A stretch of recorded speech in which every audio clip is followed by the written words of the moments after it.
Hi, good morning, everyone. My name is Anna Ramskoglavit, and I'm the director of the Human Rights Film Festival Berlin. I'm very happy to open this second Human Rights Forum today. It's a pleasure for us all. And before we start with an opening speech by State Minister Michel Müntefering, I want to say thank you to everyone who was involved in making this happen today, from our partners, the Robert Bosch Foundation, the GEZ, our colleagues from the CHA, from Hertie School of Governance, to my very own colleagues, most and foremost of all, Lydia, who is running the whole productions. Thank you so much, and now have a lovely, insightful and inspiring day, starting with Michel Müntefering. Dear participants of the Human Rights Festival Berlin 2021, politics begin with acknowledging the reality. This is a saying ascribed to the social democrat Kurt Schumacher. Of course, it is easier to bury your head in the sand, but unfortunately, this is no solution. There are more people fleeing from war and persecution than ever before. More than 80 million people, roughly the population of Germany. The war in Syria is ongoing. We see human tragedies all over the world, from Latin and Central America to Asia. The current situation in Afghanistan is particularly dreadful. Civil liberties are curtailed worldwide. Free spaces are shrinking. None of these problems go away if we just close our eyes. Governments have to assume responsibility, for example, by strengthening international humanitarian law, by implementing human rights, and by supporting those who risk their own lives to support others. In Afghanistan, this is most important now. The respect for human rights is not a nice to have. It is the backbone of democracy. It is not something that can be negotiated. Over the last years, we have therefore continuously stepped up our support for people at risk. Already some years ago, we have created specific support programs for scientists and artists. Just recently, we started new programs that provide temporary relocations for human rights defenders and students from across the globe. We have just now stepped up our support for human rights defenders from Afghanistan. Feeling the need to step up the support for people like them is not a pleasant task. It is a sad responsibility. Dear ladies and gentlemen, politics are often about abstract numbers, but behind every number are human fates and stories. Media have the power to make people understand what it really means to be persecuted or discriminated. They build bridges and foster intercultural dialogue about human rights challenges across language barriers and state borders. That makes the work of journalists, documentary filmmakers, and activists so important. They not only expose human rights abuses, they also shape the narrative for the protection of human rights. I am convinced it is of utmost importance to continue developing such a narrative on the European level, but it must not be prescribed from above. It must be the result of a pan-European discourse. And that is why I have long pledged for a joint European cultural sphere. In the last 3.5 years, we have taken steps that have brought us closer to this aim. For example, in April, I invited my European colleagues to a conference on how to promote cultural exchange in the digital sphere. And in May, the conference on the future was launched to initiate a broad and transnational debate on the future of Europe. But all these initiatives can only give room for European dialogue. The room must be filled with the ideas and the input of civil society. Journalists, filmmakers, and activists play a crucial role in this. That is why I very much appreciate the focus of this year's Human Rights Festival on the importance of storytelling and activism for a European human rights narrative. The Federal Foreign Office is proud to be a partner of this festival. I would like to thank all the organizers. I wish you all a successful event, good discussions, and a fruitful exchange. I can assure you, we stand together in our aim not to turn a blind eye and not to bury our heads in the sand. Politics begin with acknowledging the reality. Let's get going.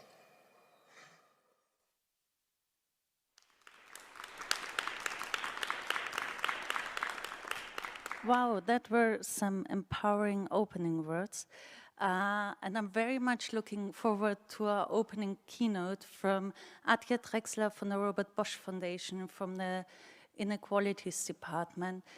They really supported us in setting the whole conference up and supported our approach of an intersectional conference and about challenging inequalities through storytelling.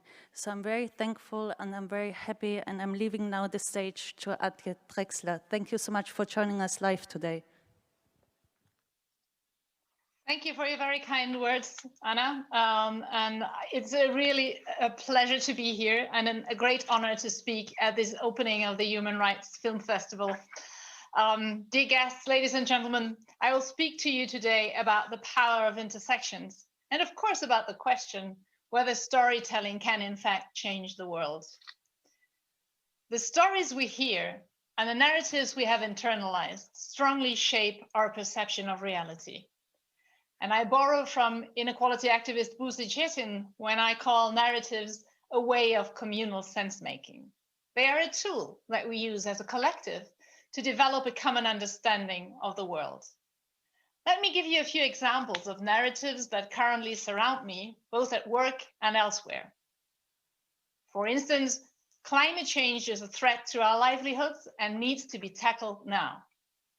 Another one would be equitable distribution of resources and access to political processes are key to maintaining our social fabric. And the third one, only the inclusion of all groups of society makes for a sustainable peace process. These are, of course, nutshell and very simplified versions of the narratives that many of the partners we work with mobilize around. And yes, I have internalized them as well, and I believe their messages to be true. The issue here is that they stand separately. They don't seem to be connected in any way. Climate activists are seldom peace builders.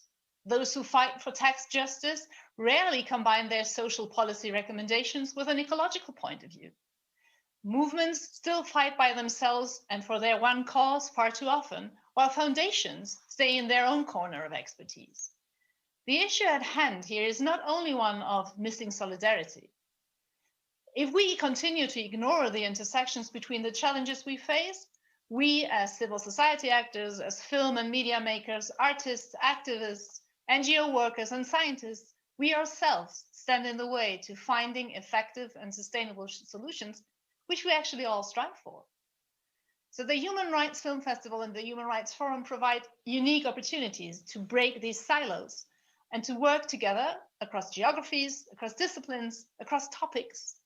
In the next few days, we can now exchange our different points of views, discuss our approaches, learn from each other, and forge alliances to achieve lasting change. And we can draft stories and narratives on the intersections. At the Robert Bosch Foundation, we decided in 2018 to start a comprehensive strategy review for our international work. This resulted in a complete makeover and a new funding area that we now call Global Issues. The starting point for this reflection was the legacy of our founder, Robert Bosch.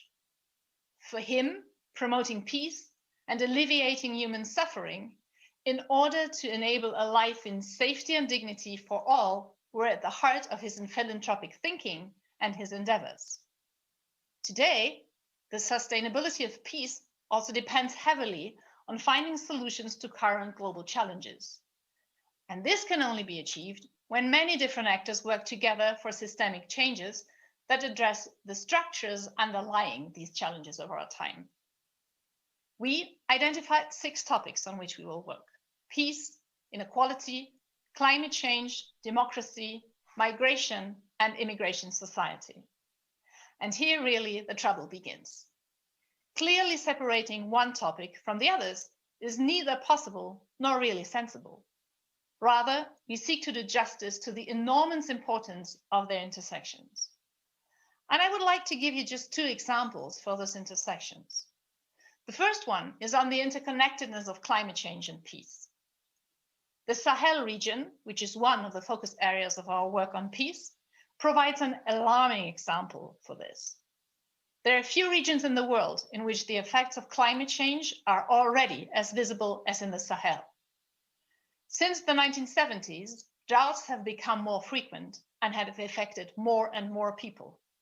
The rainy seasons have become less predictable and are often shorter and more intense, raising the risk of floods in this otherwise arid region.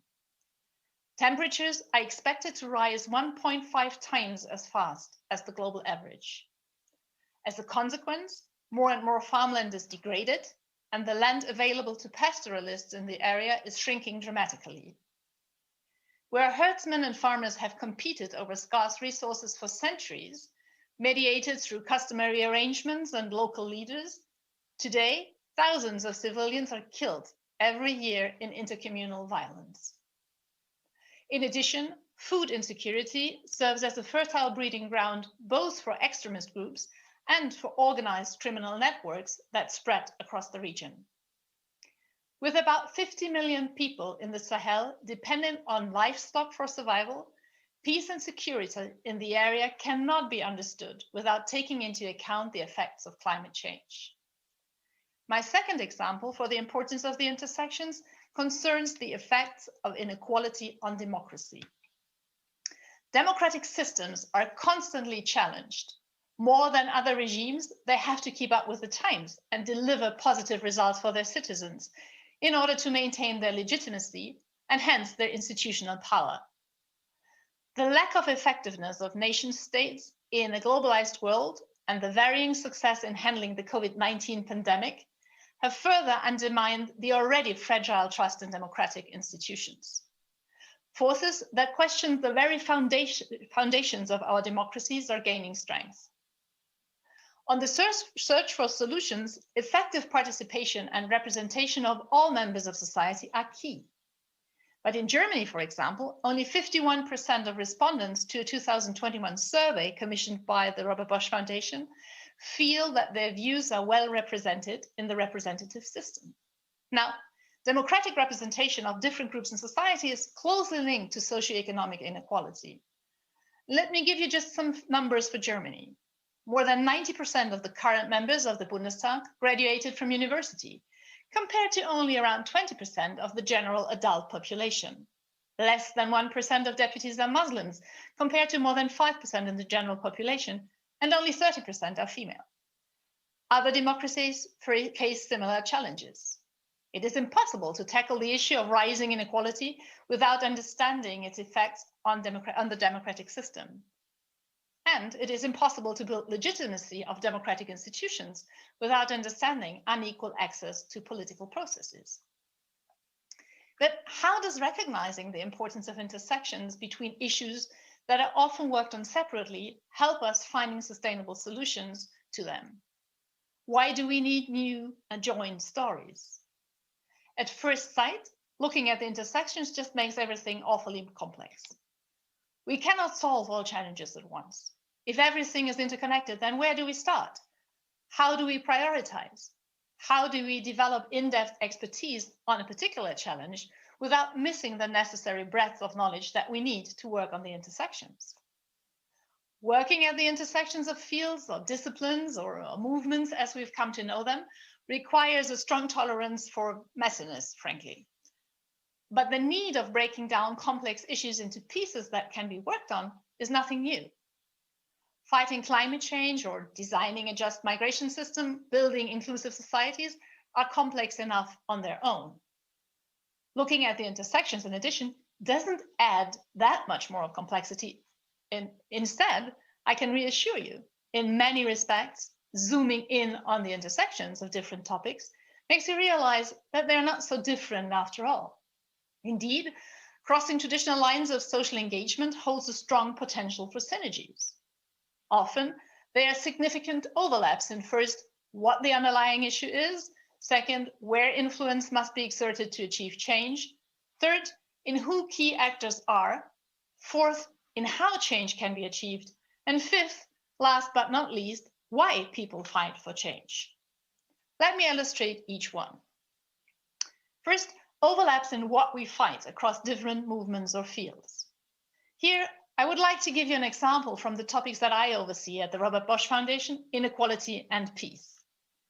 As I said earlier, the foundation aims at working systemically, tackling the structural causes underlying the challenges we see. In our work on inequality, this approach means tackling structural discrimination and illegitimate privilege. It means making power relations visible, questioning them, and working towards a just distribution of power between different parts of society. Together with our partners, we work to make voices heard that otherwise go unnoticed. For example, through community-based data collection, methods that complement official statistics, or through funding alternative newsrooms for stories that otherwise would not make it into mainstream media. Of course, we also reflect on our own position of power as a funder and how to change our role and relationships to counter systemic power imbalances. Simultaneously, we work with our partners in the area of peace building on how to design inclusive and locally led peace processes. Here, we try to strengthen local community-based organizations. And the challenges are quite familiar. Often, marginalized communities are excluded from political processes, and large organizations, often from the richer parts of the world, dominate decision-making and structures. Instead of tackling these power dynamics separately and from different angles, looking at the intersections between inequality, peace, and development reveals that in many respects, the underlying issue is one and the same post-colonial system. Second, working at the intersection between traditional fields reveals that the solutions actually need to be incorporated into the same processes to achieve change. These are overlaps in where influence needs to be exerted. A prime example is what is called the just transition or the socio-economic transformation that combines claims from the climate movement and claims for social change. Many activists and policymakers have realized that formulating their policy recommendations separately and feeding them into the political process all too often create a perceived competition, where in fact their goals are mutually dependent. Combining ecological and social issues preempts criticism and leads to more comprehensive policies. Joining causes in this regard has not rendered the world more complex for the climate or the social justice movement, but has the potential to render their efforts more effective. Third, working on the intersections between different fields may reveal that both address the same actors. These are overlaps in who key actors are. For example, those most affected or those most central to achieving change. An interesting example here are the major tech players whose role in the global economy and beyond is growing day by day. In the field of migration, for example, technology is becoming more and more important in predicting the movement of people, providing digital identities, supporting visa and asylum processes. Artificial intelligence and machine learning, biometrics, and blockchain-based technology are already being employed in key areas of migration management. The concerns that go along these developments are often the same that civil rights movements raise regarding more general issues of privacy, for example, regarding facial recognition in public places or non-discrimination in algorithmic applications. For both topics, migration and civil rights more generally, tech companies finally responsible for the technical implementation are key actors in introducing ethical boundaries. Here again, joining forces to voice largely overlapping concerns and demands serves everyone. Fourth, there are overlaps in how change can be brought about. Namely, the same tools may be effective in different fields or topics. Sustainable finance is a case in point. Designed as an investment practice taking into account environmental, social, and governance aspects when making investment decisions, it currently plays a major role in reaching states' climate ambitions and in financing the development of necessary technologies. For example, sustainable finance is a key component of the European Union's Green Deal. Meanwhile, the social and governance aspects of so-called ESG investments have not attracted as much attention lately, but they can be a potent tool to finance long-term social goals, strengthen inclusiveness, human rights, and labor representation, and channel investments into human capital. The existing structures can thus be improved and strengthened in order to meet a variety of global challenges. Last but not least, it can be a powerful realization that many global movements actually fight for the same goals. They share why they work on certain topics. Even for the 6 very broad topics that I mentioned for the Robert Bosch Foundation: democracy, climate change, migration, immigration, society, peace and inequality, we can all align behind the goal of justice and a life and dignity for all. Some of us focus on marginalized groups, some on intergenerational justice, some on migrants and refugees, some on the most privileged. And we do need to work on everything together. But essentially, towards working the same goals forbids any kind of competition and creates a sense of solidarity. I'd like to come back to my opening words. What role do stories and narratives play in building bridges between fields, disciplines, and topics? Well, they shape our perception, they determine what is dear to us, they assign friends and foes, they help us choose approaches and define success. Stories can lead to a world in which climate activists are also peacemakers, in which people fight for tax justice and climate-friendly restoration alike, and in which movements join forces and foundations share their power. They can put basic human rights on center stage. Can storytelling change the world? They certainly can. And I wish all of us productive days at the Human Rights Film Festival and Forum to develop the stories that will. Thank you very much.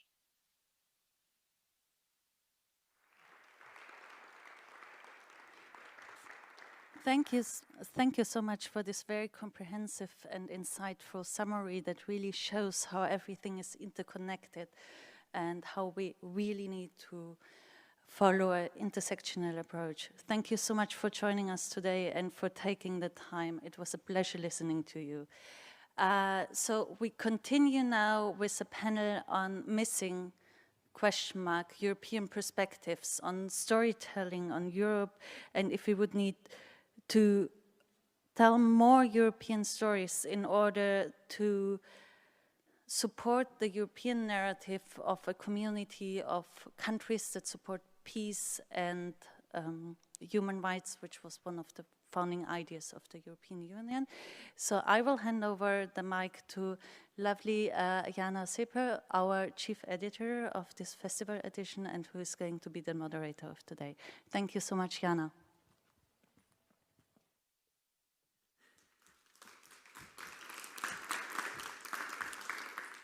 Welcome everyone here and also online. As Anna said, my name is Jana. I'm a journalist and working this year for the Human Rights Film Festival. And I have the honor to moderate the first panel. And we have very interesting guests today, a wonderful panel with people from all different kinds of corners within Europe. So I would love to start and introduce my first guest, and this is Monica Sassatelli, a cultural sociologist, currently associate professor at the University of Bologna, and she is working a lot on research doing on cultural events and institutions, and also visual arts, everything around it, Europe and Europe identity. Welcome. Next, I would like to welcome Marce de Koning. She directed documentaries for various broadcasters for more than a decade. And she is teaching at the university, or was teaching at the University of Amsterdam, and is now the artistic director of Movies That Matter, a human rights film festival in the Netherlands. So where you want me to sit there? Wherever you want. Then we have Aslak Holmberg. He has worked with Sami and indigenous issues through NGOs, politics, academia, and activism for years now. For the 4 past years, he has been the vice president of the Sami Council and a former member of the Sami Parliament in Finland. Welcome.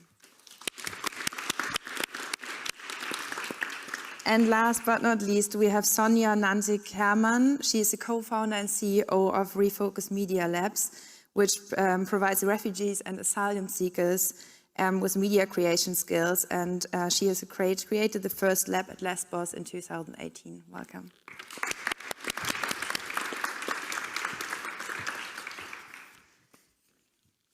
So as we heard, this panel will be on missing, as Anna said, European perspectives, and that was my question too. When I heard the title first, I was wondering, is that really true?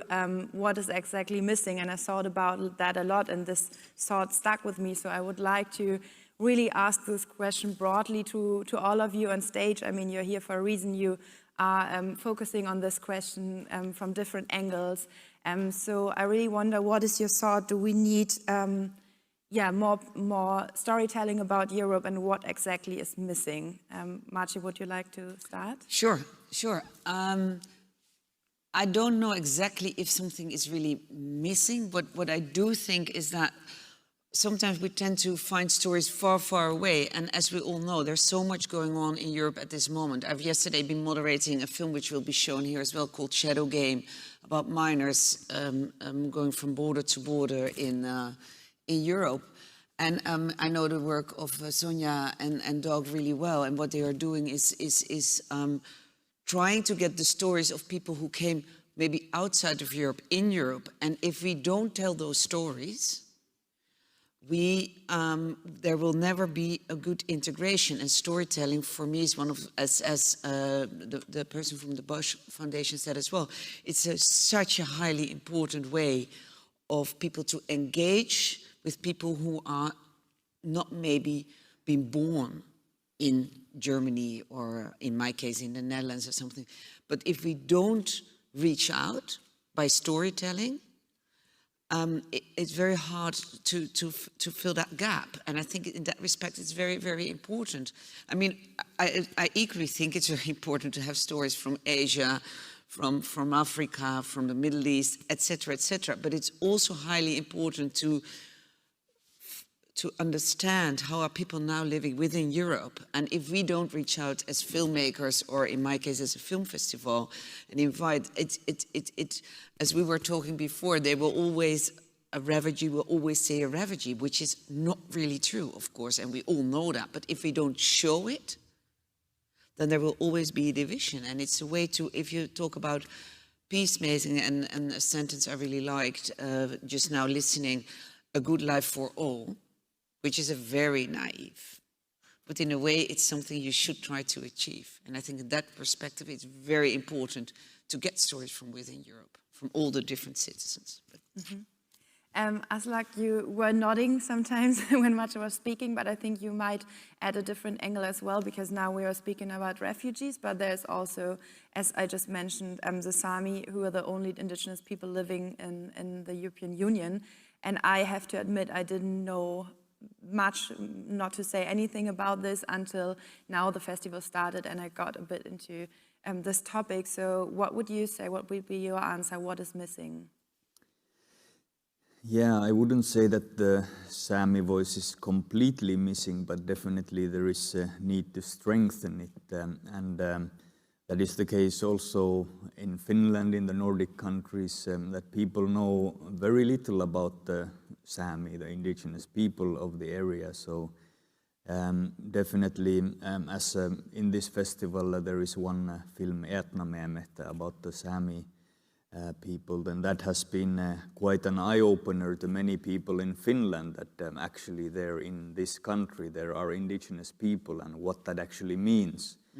So I think definitely there is a need for this kind of storytelling and strengthening of the voices, because human rights and indigenous people's rights, they have evolved a lot in the past few decades. But that also means that there is still a lot of work to do to implement those rights on the national level, and that's something that we really need in democratic societies. We need this support also from other countries to make sure that all countries are abiding by these human rights standards. So definitely, I think that the strengthening of the Sami narrative is very much needed also. Knowing one of the topics was mentioned was climate change, and I think it's very essential to look at climate change also from a human rights perspective, because what we see in Sapmi, Samiland, is another way of colonizing or land grabbing in the name of a green development, be that hydropower or wind power. So there is really need to keep in mind that that human rights need to be the foundational block for all development. So yeah. We will definitely go into this particular case a bit later. I would like to also hear from Monica. What is your thought on it when you heard about this kind of headline for the first time? I know you're focusing a lot on European identity in your work, so what do you think is missing or could help? Yeah, well, thank you. It was really interesting to see that there was this topic, what's missing, and also listening now to everyone.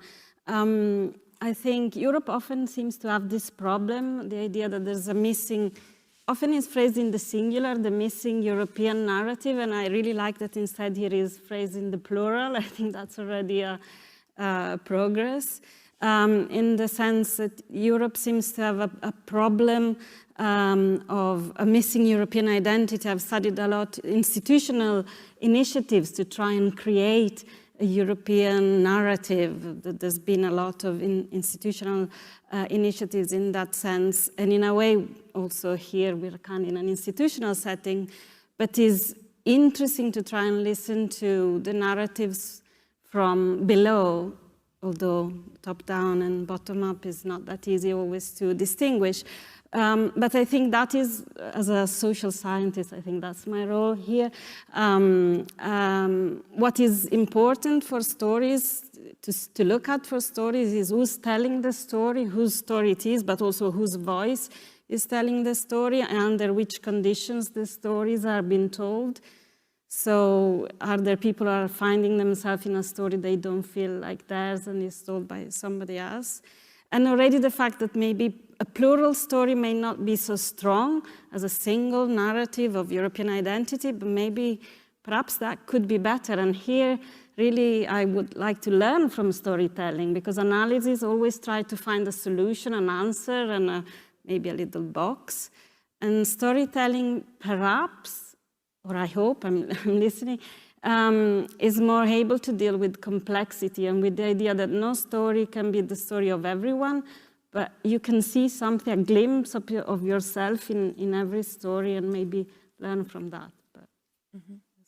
And Sonja, what about you? As I said, you are working with refugees, especially on Lesbos.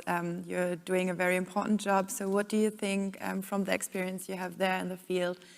What's needed and what is missing?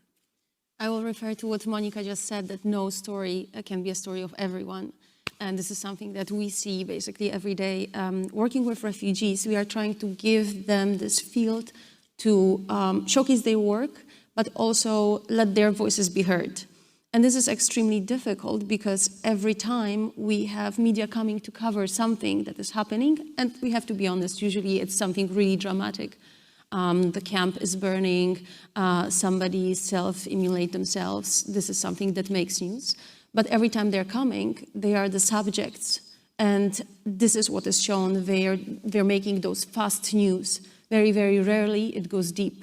And for me, this is what is missing in this missing European narrative. We're not going deep enough into the stories we are telling.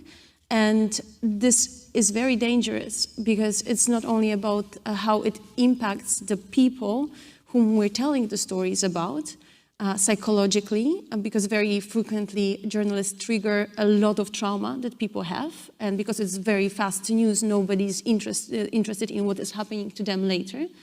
But also, it impacts the whole society. We see that Europe is more and more polarized. We see it in every society. I'm sure you see it a lot right now before the elections in Germany.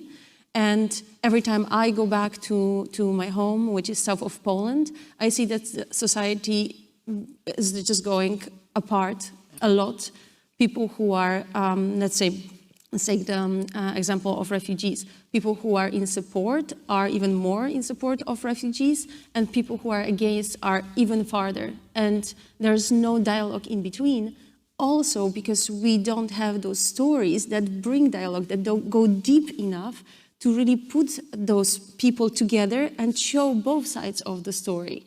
And it is very difficult, of course, but we need to inflame this dialogue to bring those European values, as we name them, back together and to life.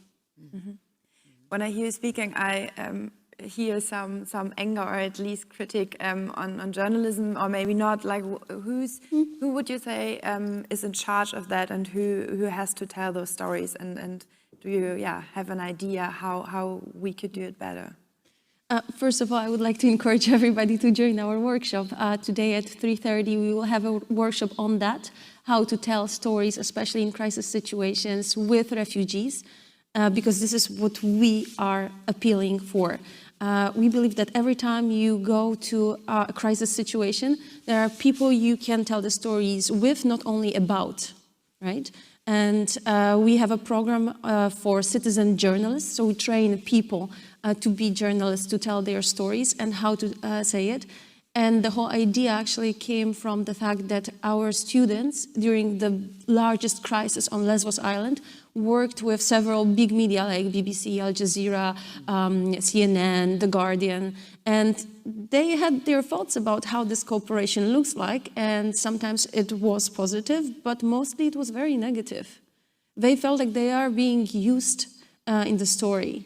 And you can only imagine how it is for a person who lives on the street after the fire of a camp for 14 days, and people are just coming, jumping with their cameras on them, not even asking if they are allowed, if they may, take a picture of them, of children, which is absolutely illegal right now to take pictures without the parents' consent.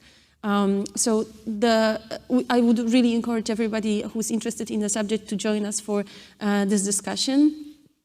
But also come on October 11th to Gorky Theatre, where we will screen our new movie that we made with our students, exactly about the subject, when they move the subject about how would that make news better if this cooperation is closer, and how it would make it better if journalists follow up on stories. Because the story continues, but what is newsworthy is only up to this specific journalist. Mm-hmm. Thank you. Yeah, I totally understand what you mean. Much maybe. Yeah. Which I'm listening very carefully to what you're saying, and I agree. But I think what's also missing now in Europe, and from the last period of time I had, is that absolutely we're polarizing. And if you don't get, like also in Poland, in other countries, journalists, filmmakers should also think to the right wing to do an analysis down there. What's really happening? Absolutely. Like I'm now, we're working on helping on a film in East Europe. The country slipped my mind crazily enough. Anyway, about how the young youth is sort of radicalizing and turning against, and the homophobia. There's a film now made in Poland on what's going on the homophobia and so on. I think it's also, of course, this is highly, highly important, and you know I'm full-hearted with you on this, but what's also missing is that there is films getting out there now who's really analyzing how this polarization is working and why they are standing so against each other. Like when we were talking yesterday after Shadow Game about what politics is going on, you really need to analyze what's going on in the different countries as well at this moment. So it's a 2, 3, 4, 5-way thing, I think. And also, and then how do you bring your stories, which the students are making, to these extremely young, more right-wing people? How do we then bridge that gap? Film is absolutely an answer, but you need it from all sides, and that's a difficult one. And it's hard for journalists. I mean, they've more and more, as we know, we have a colleague of mine living in White Russia saying one thing, Tanya, a festival director, and she's immediately in jail. So it's also, I mean, talking about what's happening to journalists at the moment who really want to do this, analyze this, and then that's missing, start to missing in Europe. You think, oh, the democracy, but for journalists it's getting more, and filmmakers getting more and more difficult. So there's something really for us as a community, and we do a lot on that with the Human Rights Film Network, to empower them and do as much as we can, but it's hard. Yeah, and I had a question for you because I was wondering, I mean, you are probably the expert here when it comes to documentaries and broadcasts, so is there ever... Could be. When you have all these films and documentaries in mind, was there ever a moment when you felt like, okay, there are particular narratives that are not told in Europe, there are particular corners of Europe that are not really focused on? I did some research and we have like, I think 7 films out of 40 that are more or less focusing on Europe here in the program. I was wondering, is that enough? Is that too little? I mean, we have to be diverse. I find that really, to be really honest, it would be very arrogant for me to say I think it's enough or it's not enough. Europe is one part of the world and there's a lot happening in other parts of the world as well. So I find that a very difficult, I mean, go to the Philippines. I mean, I guided over 200 documentaries who were all social issues, human rights. I mean, what's happening, go to the Netherlands, which is happening with women trafficking. We have the biggest porn industry within Europe. We were like, they bring women in, they travel. I mean, there's horrible things going on. So you can't, I don't dare to say we miss out. But are those stories told enough? Do you feel like sometimes? Well, a story, I mean, I'm searching for a long time on a story, what's happening, especially in Amsterdam, with a lot of women being there illegal, but it's extremely hard to make a film because it's so dangerous for them to speak out, then for the filmmaker, there's a whole mafia behind it. It's very, very hard. These are very difficult stories, but sure they should be made. If everybody's seen Sex Slaves, Ali must have seen it from years ago. It's an incredible film, but it's all with an anonymous filming, otherwise it's impossible. Sure, these films should be made. So this is a really important topic, but there are more highly important topics, and they go from Europe to other parts of the world. And I mean, it's not for nothing. I worked for 27 years in documentary only on this. On human rights issues, because there's so much going on. So I could never say, oh, I think it would be good to have a film on that or that. No, I don't dare to say that. But there's a lot going on in the world. And I can say, for instance, which I think is really, it sounds very strange to say positive, but now after, I've been a lot to East Europe to find stories on what's going on the Balkan War. And it took them about 20 years. And now the first films come out to talk about what happened to the women at that time and so on. And I think these films are highly, highly important as well to look back what happened and that we can learn and keep on telling these stories. Second World War stories should be told still. These stories should be told, but they're very hard to make. I will ask 2 or 3 more questions now, and then I would love to open it for the audience too. So if you have any questions already in mind, write them down or keep them in your head. So we'll definitely have time for questions. Aslak, you are one of the protagonists even from the movie or documentary, Eat Now Meet, you just mentioned. I know you are in that film and giving some statements, and we have shown this film last night here and had also a film talk afterwards. And as I said, I think in at least in Germany, there's not much media awareness on this topic from my perspective. And we had that question, who should tell stories? What do you think, like who should tell more stories about the Sami? What is missing? Why don't we know enough about this and the Sami people? Yeah, well, I think it is essential that the Sami get to tell our own stories, because it's very important to get our perspectives out there. That being said, there are a lot of valuable contributions from non-Sami people also. There was a very informative book that was well received in Finland, and I think it is too much to carry to put only on the Sami to tell our story, because we are quite small-numbered people, and often the weight comes to the individual. Like there is often very strong response when you are raising these Sami issues, so it can get very heavy on the individual to be taking these responsibilities of representing the whole people and responding to all the critique and so on. So I think definitely non-Sami voices can also support when they are in good collaboration with the Sami themselves. So yeah, I think this is a matter of collaboration and strengthening our voices through other voices, and also finding parallels. Like there are surprisingly a lot of parallels, or I don't know if it's surprising, but between indigenous people around the world. So collaborating with between indigenous peoples is also a very strong way of getting our voice heard and showing that these are the similar issues that we are struggling all over the world with the culture, language, land rights, traditional livelihoods, and so on. So yeah, I think it's all about strengthening our voices together. Mm-hmm.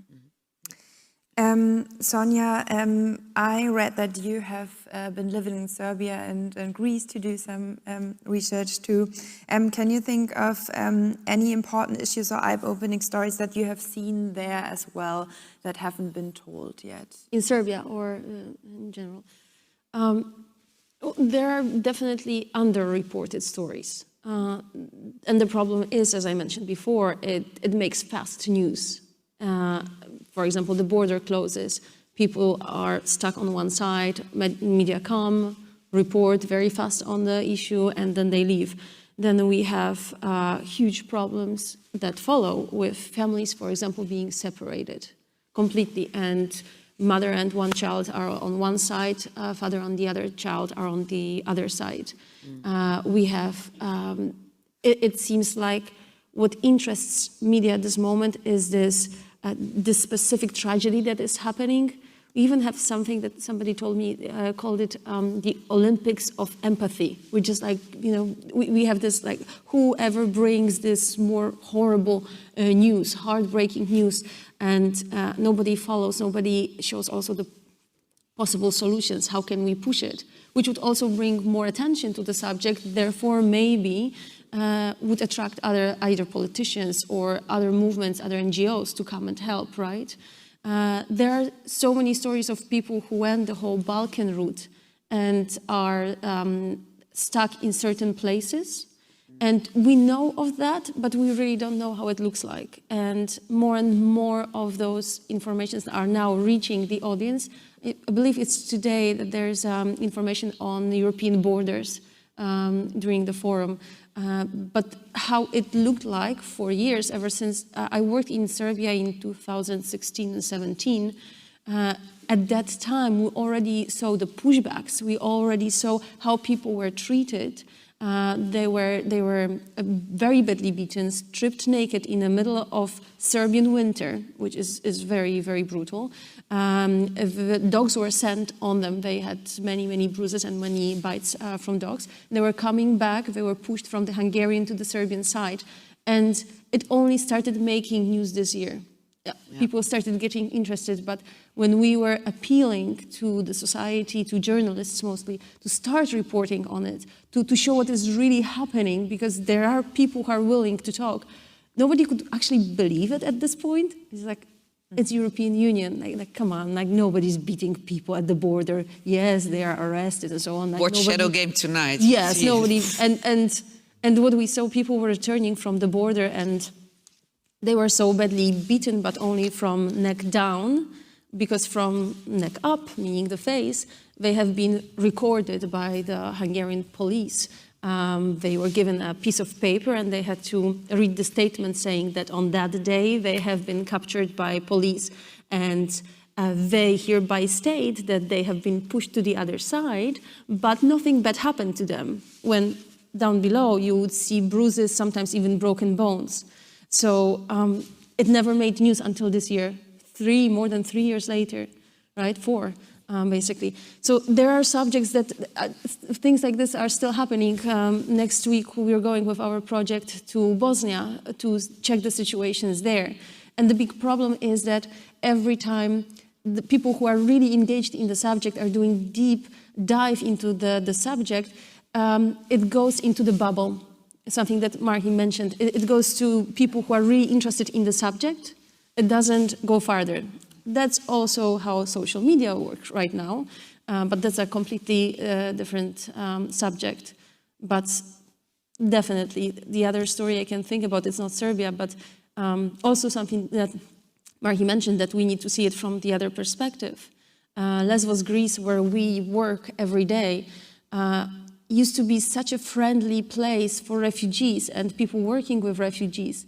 The north, a place called Skalasi Kamena, was even nominated for the Nobel Peace Prize for their efforts to try to save people from the sea. And now we see this huge hostility towards refugees, towards NGOs, and this is 5 years of time. So what has happened in between? Nobody really touched the subject. We all say, Lesbos is tired because it's been 6 years of this crisis, but there's something deeper than. It's not that they're just tired, they cannot help anymore. No. There's really a deep story there, and nobody's reporting on it. And I think you're touching on really interesting and important points. I know we will go into that probably tomorrow at the panel on constructive journalism, because that is really an important point you are making, and the role of journalism, like what do we actually have to achieve and what's the role of journalists. Maybe to also focus a bit on you, Monica, and the work you are doing, because I think one more angle that we haven't talked a lot about here is identity, and we had a chat about that earlier today, briefly, that I wondered, and maybe you can give us some insights. Like, how could storytelling help us to have a better, like, European identity, and why is it maybe also needed? What is the advantage and what kind of identity?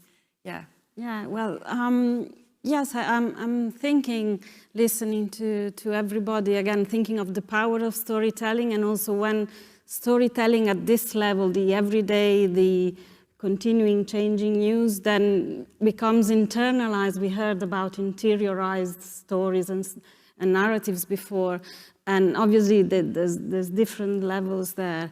But certainly the power of storytelling is also that it becomes a narrative of identity, so something that is very deep. And that too can be very polarized. We talked about polarization. So what I think is interesting, and also what research shows, is that the same material can lead to very different stories. So for instance, we kind of all share this idea that Europe is diverse, and based on richness of the diversity, some include also, different things in this diversity, but, that seems to be a kind of a taken for granted almost basis. But on that basis, two very different stories are, at least two narratives of identity. One says we are too diverse, so there's no hope. There cannot be European identity. We can be joined legally, economically, but identity is another thing, cultural identity. And another narrative instead says, no, that is maybe a different type of identity based on diversity, but it can be an identity. The interesting thing that social research shows is that the not deciding, but connecting factor to this is experiences of mobility, experiences of significant cross-border interaction, and the people who have those tend to be more on the narrative that says, yes, it's possible. So in that sense too, I think that storytelling can be a significant cross-border form of cross-border interaction. Also, of course, mobility, individual mobility. And so I think that that's an interesting element that emerges from research, and that encourages the idea that it's important to tell the stories and try to make them significant, to connect them to bigger stories, not just maybe one big story, but at least to bigger, lasting stories. Can I ask a question? Yeah, sure. And do you have a few? I'm listening to you, of course.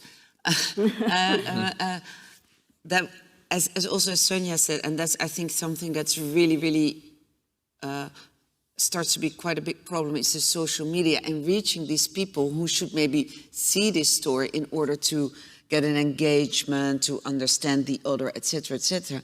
Do you have a view on that? Like how you then, there are quite a lot of stories out there, but how do we then reach people we normally would not reach, or an audience for whom it would be really important to see? There are quite a lot of people who don't travel at all.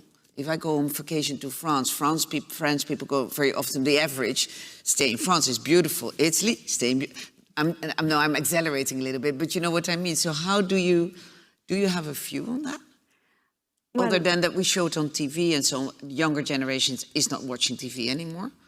They're in their own bubble. Sorry. Well, no, I mean, obviously, this is part of what, for instance, European Union with cultural policies are trying to do, like the Erasmus program that everybody cites, and that they're trying to extend not just to students, but also to professional, which would be useful. So the idea is to encourage mobility, experiences of living Europe or doing Europe rather than just hearing. But that's the intellectual, I mean, I know there is Erasmus, but that's, you know, we all know that the smart students, so to speak, who travel, they know that anyway. But I think we also, with everybody within Europe, should, if you want to have that polarization broken or something, we have to think of people who cannot travel. I mean, of course, students, smart kids, well-to-do, whatever you call it,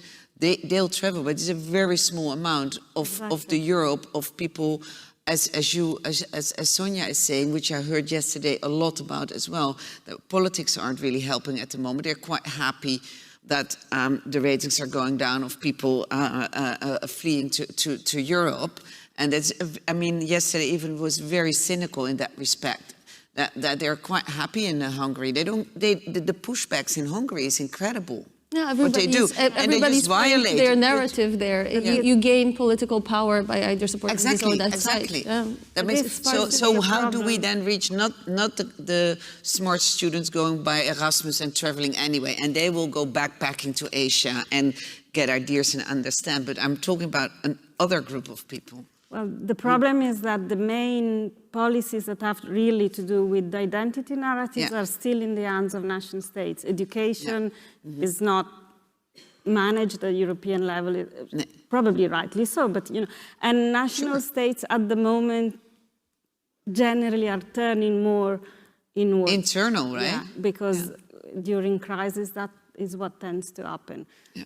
But there's not only institutional, you know, movements from the top down, and I don't know what is going to happen, what the future brings. But I think there are also counter movements. You know, that maybe it's not just the Erasmus students that are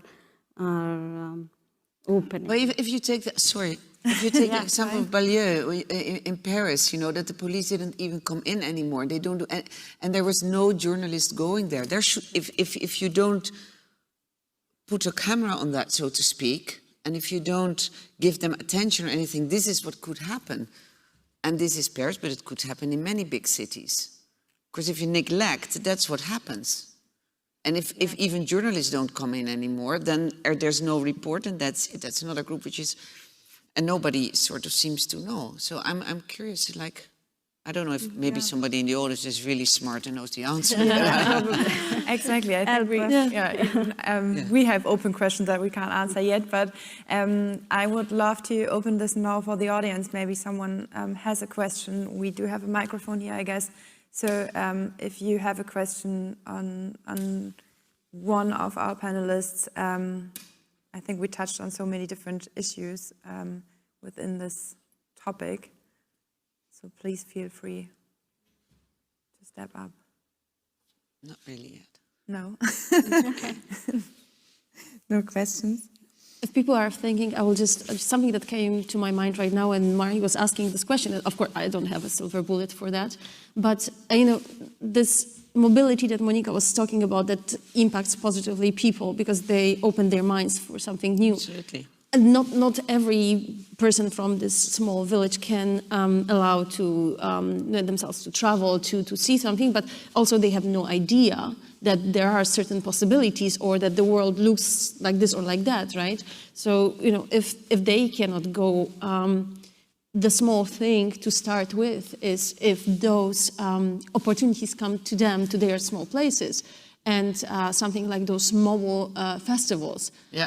If you can imagine how wonderful it would be if after this nice presentation in Berlin, the festival goes maybe in a smaller form to really smaller German villages, just to start with, right? And presents it with maybe several speakers, certain subjects, and tells people how it looks like in those places in the world, in Europe, and starts the discussion in this place. Very small thing that can start something. Yeah. Absolutely. Yeah, I think that's a really interesting idea, and I think now we are talking a bit about maybe realistic utopias that we are focusing on a different day here on the forum as well. But maybe much, I mean, you raised that question, but maybe you have an idea as well. How would it look in an ideal world? I mean, if we have an idea, why not talk about it? Is it more like an institution you're looking for? Is it? Nee, I don't think. I mean, bringing it to the people is a very good thing. Like we other festivals support productions, and we support human rights film festivals in the global south or who are under sort of threat, so that they can, like now, for instance, in Gaza, where officially the cinema was bombed again, so we help them to build up mobile cinema and bring the films to the different areas and so on. I think that's a really good thing. But I've got 3 kids in the age between 24 and 18, and they're on their mobiles constantly and so on and so on. But they're in their own bubble. So I think I'm too old now, I guess. Or I'm not too old, but I don't know. I'm not so good in that area anymore. But like, how can you, through social media, and how can you, in different ways, engage the younger audience? Because they are the ones who now need to take up the glove to change also politics and so on. And as we know that we know the algorithm, so everybody's in their own bubble. So you're younger, you're much younger. What would you do? What would you say? But I mean, if you would, let's do a hypothetical exactly. thing. If you would have your film now, and how would you want to reach not only in Norway the people who know, but outside, how would you do it? You made the film, you're here on a film festival, but if you want to do it in a different way, would you say, like, I go to different film festivals, or you should put shorts on social media, you should have a podcast or whatever? What would you do? Yeah, I'm definitely no expert on algorithms, but I know that social media is one of the greatest things that the indigenous people have gotten from this development, because it has opened up a lot of opportunities to share our points of view. And actually just yesterday on the way here, I met one man who was working with the film, and he was coming from another film festival. So that is also what we are doing. We're traveling to different film festivals to share these thoughts. So, yeah, of course we're using all the arenas that we can, but it's definitely a challenge to reach this bubble that you mentioned, because that is how it functions, as I understand it. That you get more the kind of information that you want to see, and that comes back to the polarization that was mentioned. That if you are in this bubble and you only receive what you want to hear and what you're interested in, then it makes it difficult to open up to new points of view. But I think like this format, like, again, because it's just fresh in my mind, with Shadow Game, you have the 1.5 hour documentary, you have the 20 to 30 minute shorter films, you have really short films, and they develop a game you can play. So that's another way of thinking about how can you get the stories out there, of how, that's maybe also what I think should be maybe done. Definitely. But I think we did a great start here, actually, because there are a lot of thoughts that stick with me, and I think, we had so many different perspectives, so many different ideas. So I would love you, maybe for a last statement, to think about something that you took away here, maybe a thought that will stick with you, and maybe something that you would like to change in this topic. Sonja, would you like to start, maybe? Oh, really, really hard. I would like to change many things. How we right now work with media and how the world functions in general. But maybe just like leaving people with one thought, that us as storytellers, as journalists, as filmmakers, we have a great power. We influence people's minds and emotions. And we have to always remember that with great power comes great responsibility. And therefore we have to also build bridges, not only present it one-sided. Very good. Shall we go in order of? Yes, please. Well, one thing that I'm thinking is that, as I said, there is this idea Europe is diverse and stressing this element, and I agree.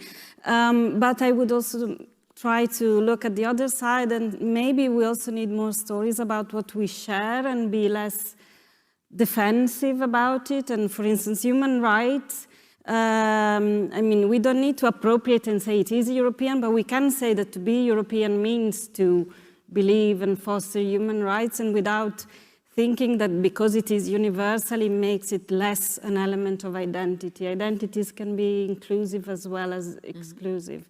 So that would be one thing, to try and also tell stories about what we share and not just what divides, what is different, doesn't necessarily divide.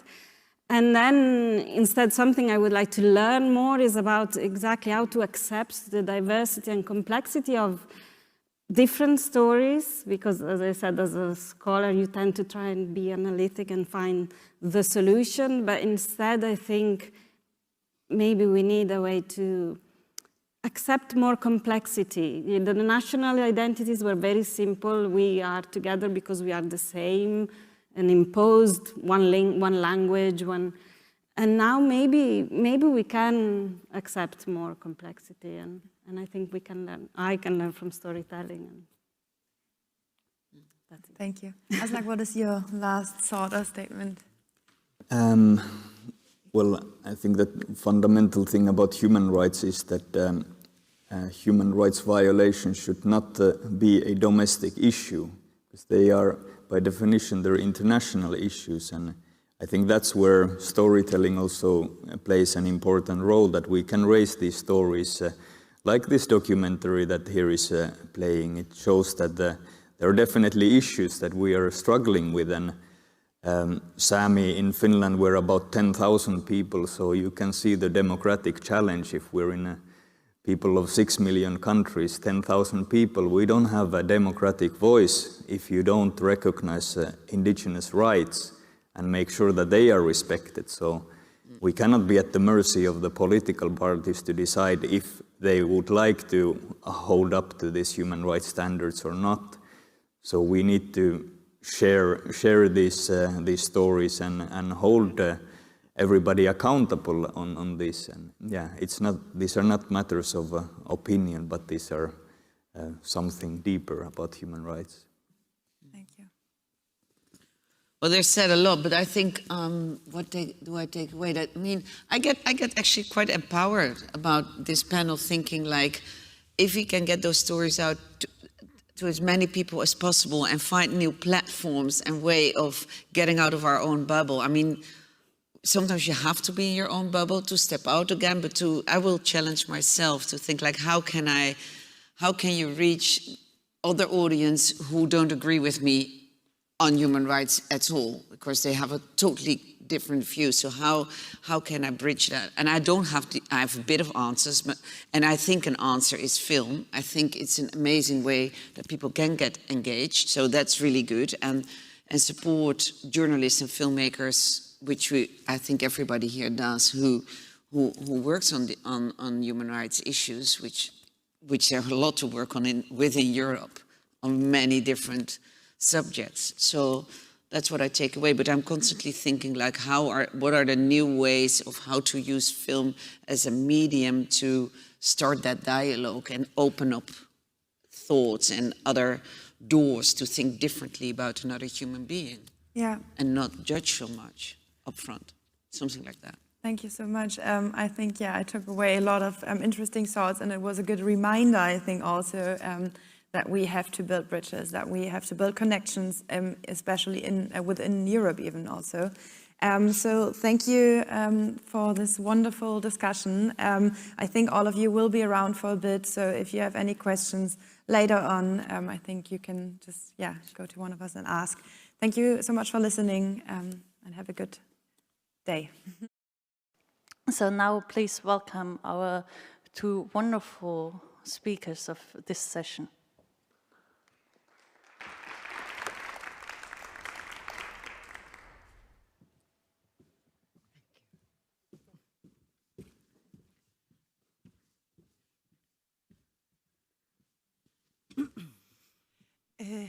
Hello, and to everyone both here and online. My name is Grażyna Baranowska. I work at the Hertie School, and it's my great pleasure to introduce Atje Temelkuran, who's a journalist and a writer. She wrote many books, the book that has been mentioned already, How to Lose a Country, as well as her newest book on which gives hope to what we could do in the future. She is also an author of investigative journalism and has written on topics such as the Kurdish and Armenian issues, as well as the freedom of expression in Turkey. Atje is a trained lawyer and has been working as a journalist, a writer, a political commentator. Her column has been published by leading newspapers such as The Guardian, The New Yorker, and Le Monde Diplomatique. I'm really looking forward to hearing from Atje and speaking with you all about the future. Atje. Thank you, Grażyna. And it is an honor to be presented by you. Hello, everyone. Welcome. I hope this is going to be a nice, not boring conversation. So, Atje, you have written about right-wing populism, which to me personally is a close topic. And I would love to hear more about what you think about the latest and last couple of months effect it has had on reproductive rights. So I'm from Poland, but over the last couple of months, the last couple of weeks, we have seen a situation in Texas. So we see that there is no place in the world where really reproductive rights are safe. How do you connect that with right-wing populism and the rise of that globally? Well, I think it's not only reproductive rights, but all over the world, I think whatever is female is under attack.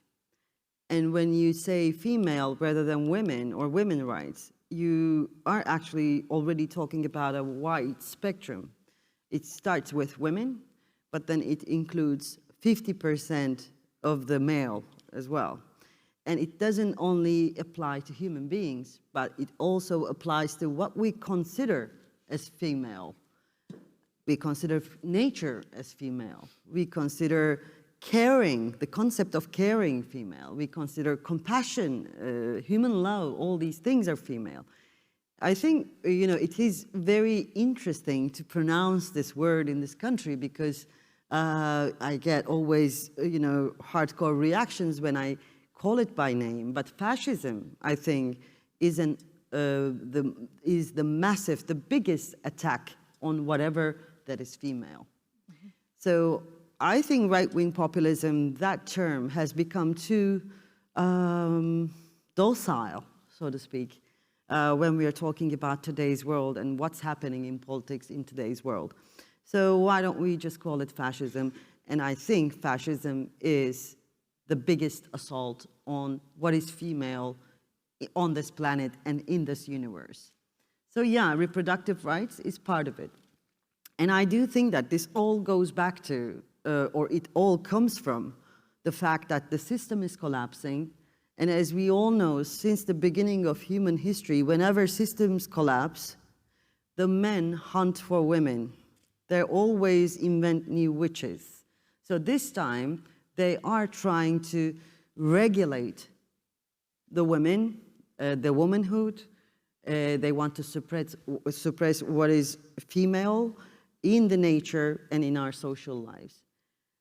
So this is what's happening. Actually, there is a war, if you ask me now, and there is a war starting against what's female, and women, of course, will be the first victims or the survivors of this war.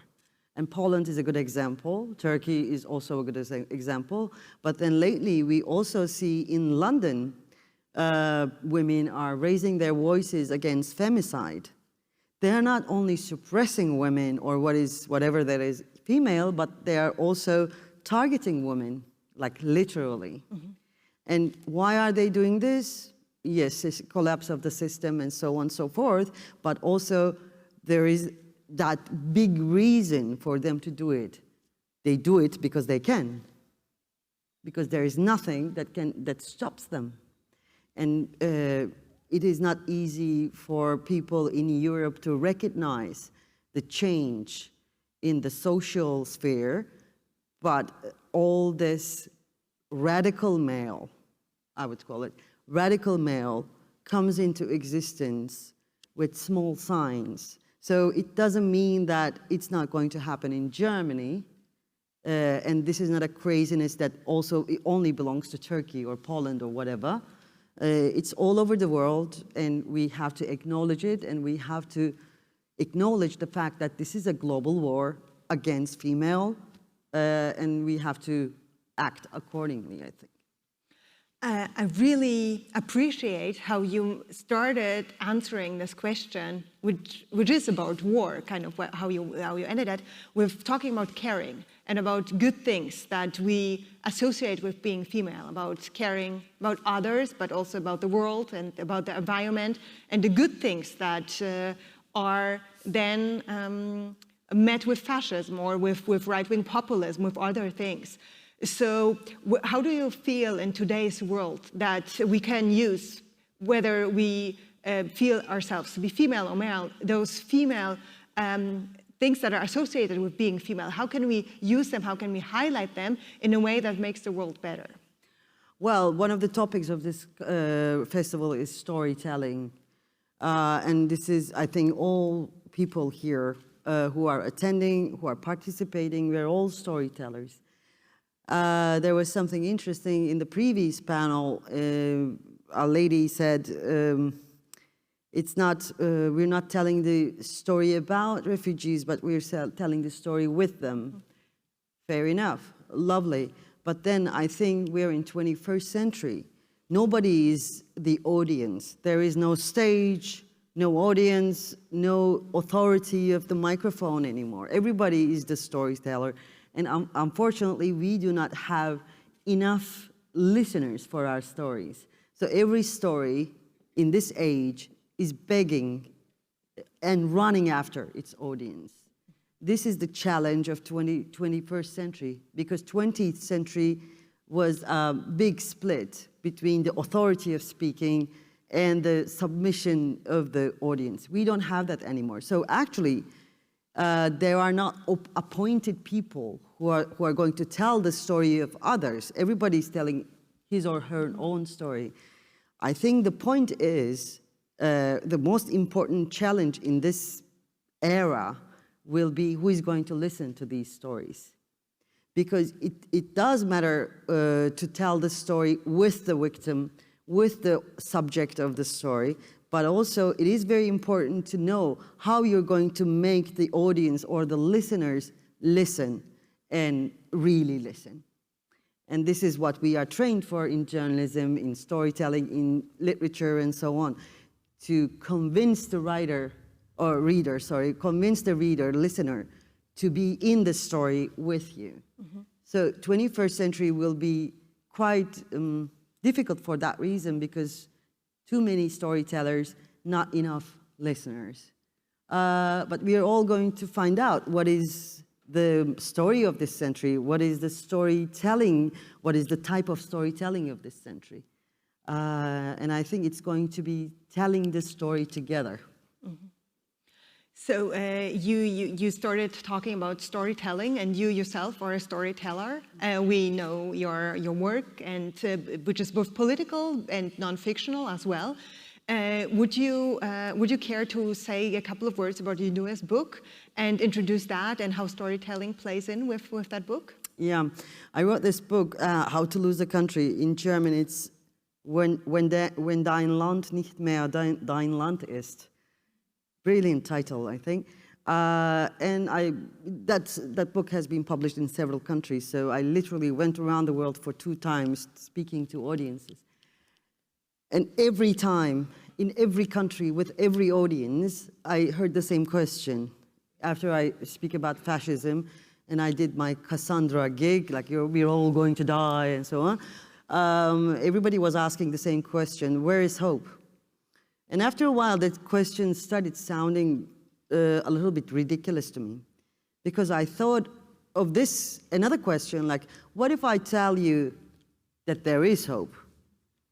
Will you change your routine? Will you be somebody different tomorrow? Will your actions change? Or another question, what if I say there is no hope? Will it make any real solid difference in your life? No. So I thought this question is irrelevant, actually, the question of hope. And then I thought maybe these people, we all are actually, looking for a reason to act, an irrefutable, undestroyable reason, a strong reason to act. So what can that reason be? And I thought the only human talent that cannot be broken is the determination of creating beauty, and therefore having faith in humankind.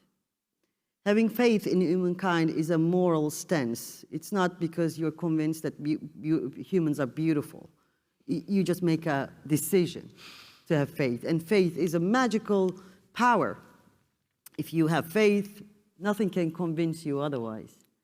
So I think what people were asking was that reason. And I thought that reason could be, in today's world where everything is crumbling, faith in humankind. That is why I started writing together 10 choices for a better now. And this faith is one of the 10 choices. And I explain why we should have faith in humankind and how we can do that.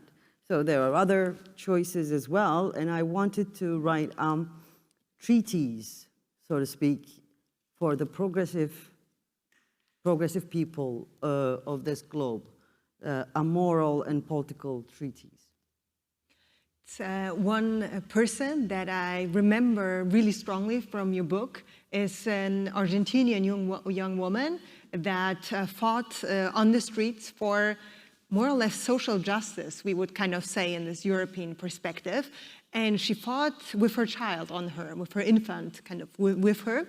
And when asked by you what she's fighting for, she was just for a decent life. I just want to have a life. And it was so beautifully written that somebody would endanger herself and fight and stand up just to have a life. And that's kind of the thing that that we believe in, and that brings us hope to have that.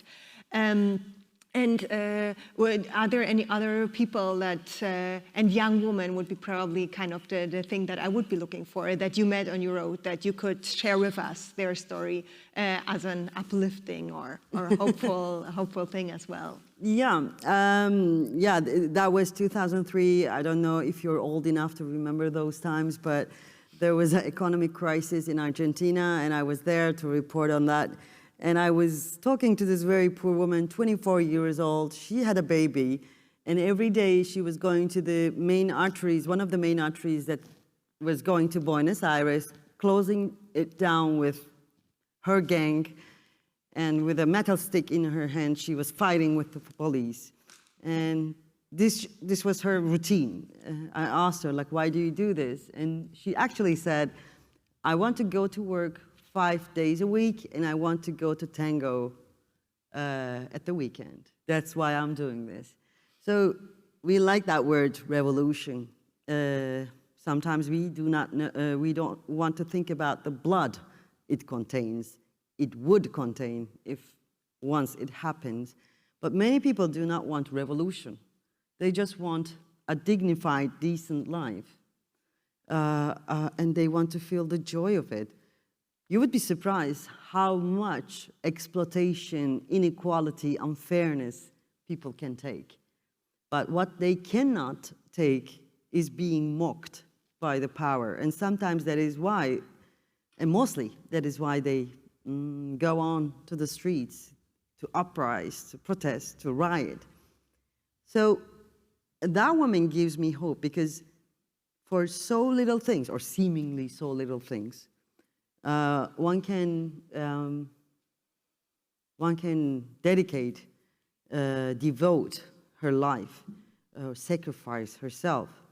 But then what is the core meaning of that? The core meaning of that, she's trying to create beauty for herself, for her child, and she wants something beautiful to go to tango during the weekends. There is something, I think, irrefutable at the core of humankind. And that is something we have to gather around. Lately, all the progressive politics have been shaping around this divisive discourses. We're talking about identity politics, and I don't know if you noticed, but we mostly talk about how different we are from the other one.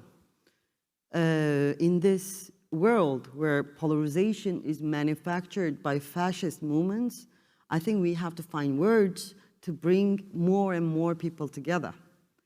We cannot live in our bubbles, therefore these words should be reaching out beyond our bubbles. Yeah, that's why I wrote Together, and that's why I really decided to believe in humankind, and me and you, and this togetherness, the idea of togetherness. I know it sounds naive, especially in this brutal world, but then I think this is still the best option. Mm-hmm. So you mentioned polarization, and I guess no matter where we come from, polarization is a word that we recognize, and that makes us worried as well. Looking at the UK, the US, Germany, Poland, Turkey, there have been trends that we have been observing that are troubling. And the polarization is driven by many forces. One of them are the right-wing populists. There's also other reasons why we keep polarizing.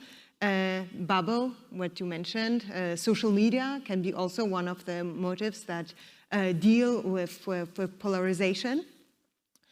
So do you think that we can look at the other to find something more common?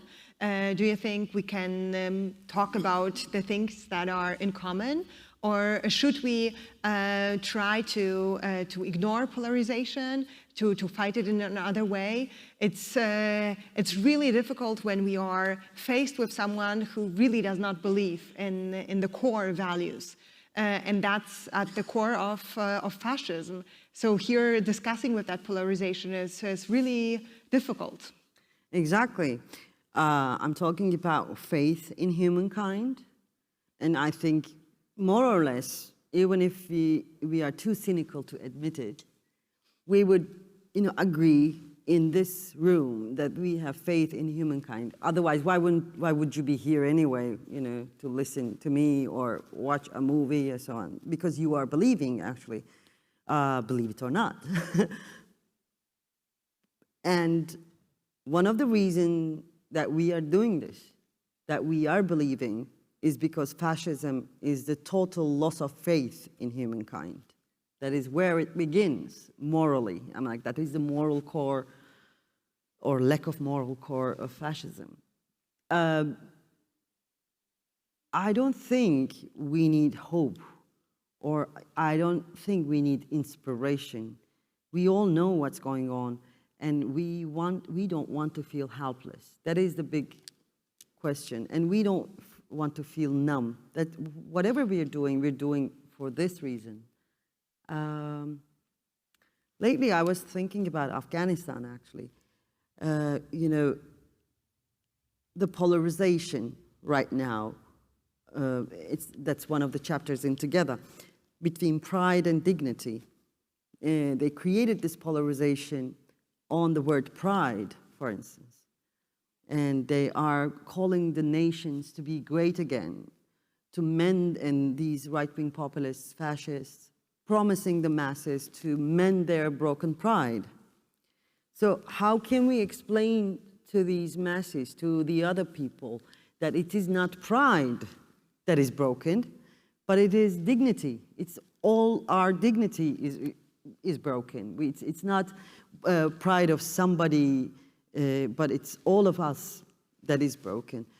Afghanistan, we were all watching Afghanistan, and our dignity is broken because we cannot do anything. So I think the biggest job, first of all, I don't believe in dialogue with fascists. That is even too naive for me, even for me. But I believe in this, a new narrative we can build to make more and more people come together. My first aim is to offer some words to progressives so they can renew their vocabulary to have more in common and to emotionally connect to the politics.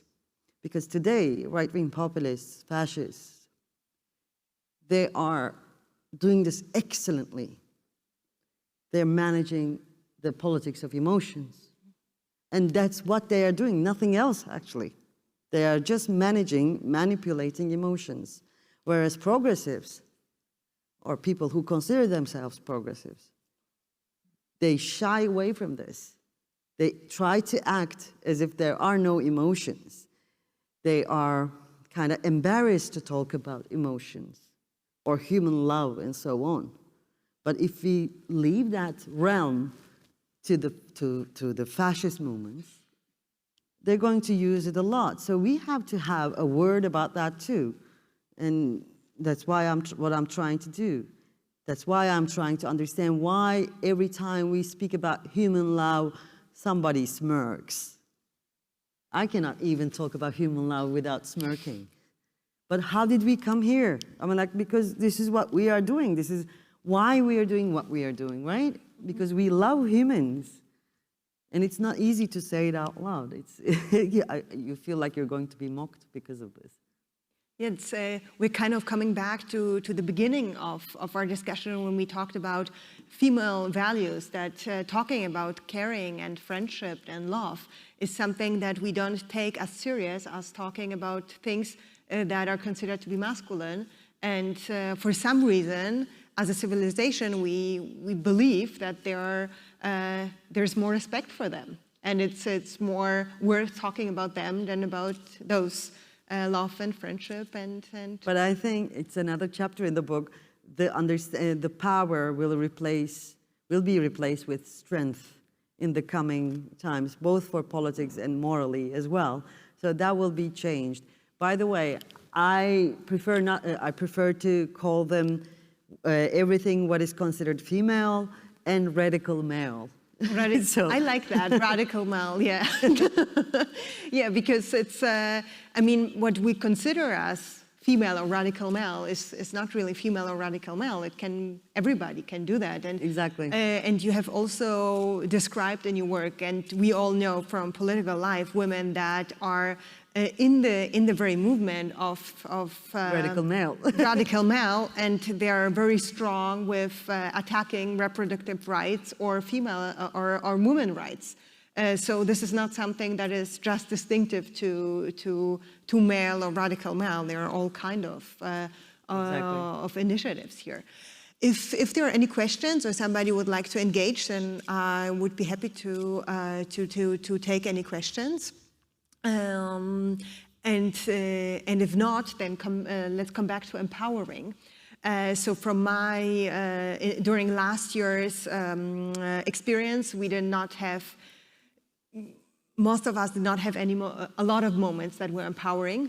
And one of the moments that felt empowering for me personally was taking part in the huge demonstrations that took place in Poland last year in the fall after the abortion judgment.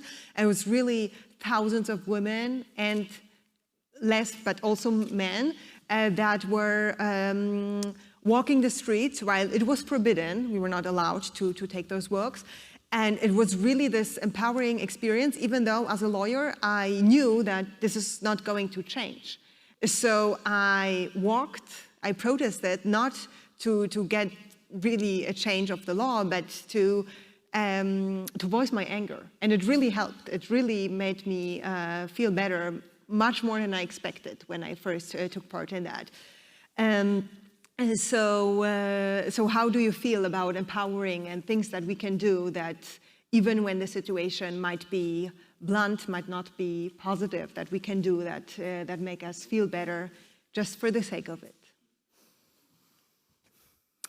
I don't believe in feeling better, but I believe in being better.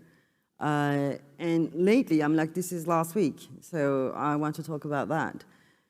Sometimes there are no demonstrations to go, and it's always a debate if these protests really work or not. Of course, you know, I am all for protests and everything, don't get me wrong, but what can you do for the women in Afghanistan? That was my question. What can we do? And they are right now suffering from, most of all, invisibility.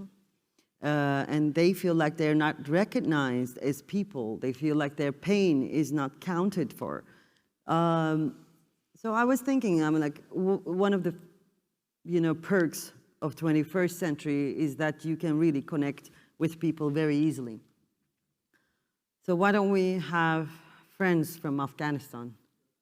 Let's become friends over Twitter from Afghanistan and then amplify their voices, especially women, because they really need that. And there are several women news websites in Afghanistan still operating in Kabul, and they are, you know, spreading the word. They are putting on videos and so on. So let's not get into that horrible narrative of Afghanistan is a lost cause and there are crazy people living there and it's, you know, it's gone, it's over.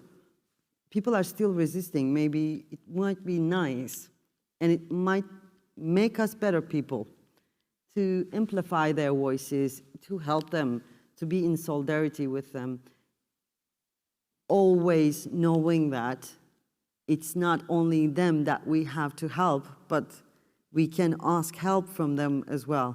This is one of the, like the refugee crisis is big on this festival, so I want to tell this. One of the things you can do for refugees is to ask help from them, because it breaks your dignity when you are in that position and you are always someone to be helped. And when everybody sees you as a victim, you lose, you break very deep down. So one thing you can do, ask help from refugees. And you'll be surprised how happy they will be. It reminds me of the campaign on Twitter that I've seen of Afghan women showing their dresses, their traditional dresses. I love that campaign. It was one thing that really made me smile over the last couple of days, because it shows that there's a difference, and the narrative that a lot of people would like to believe us in with regard to Afghanistan. It's not the real narrative on the ground, and It's not the lived experience of many women that come from Afghanistan. It was very inspiring. Yes. And like joyful, because of, they're writing their own stories and it's super colorful, lovely. So it's not chador, it's not burqa, but there are many, many colors underneath. So it also shows us how many colors are killed through burqa. So it was amazing. Yes, you're right. And it was super cheerful. Also, the story that was shared with that. It was kind of where they got the dress from, who they got the dress from, where they went with that dress. It was really also something that made me appreciate Afghan culture, which is something that we keep forgetting because we only talk about the war and the hardship, which is part of it, but it's also the culture and the richness of the country that's out there, and it's worth remembering and thinking about it. So we're getting close to an end, and that was a great end of a discussion, thinking about something that has been positive in a world that did not give us a lot of positivity over the last couple of days. So thank you very much, Atje. Thank you, Gražina. It was really, really nice talking to you, and I enjoyed it a lot.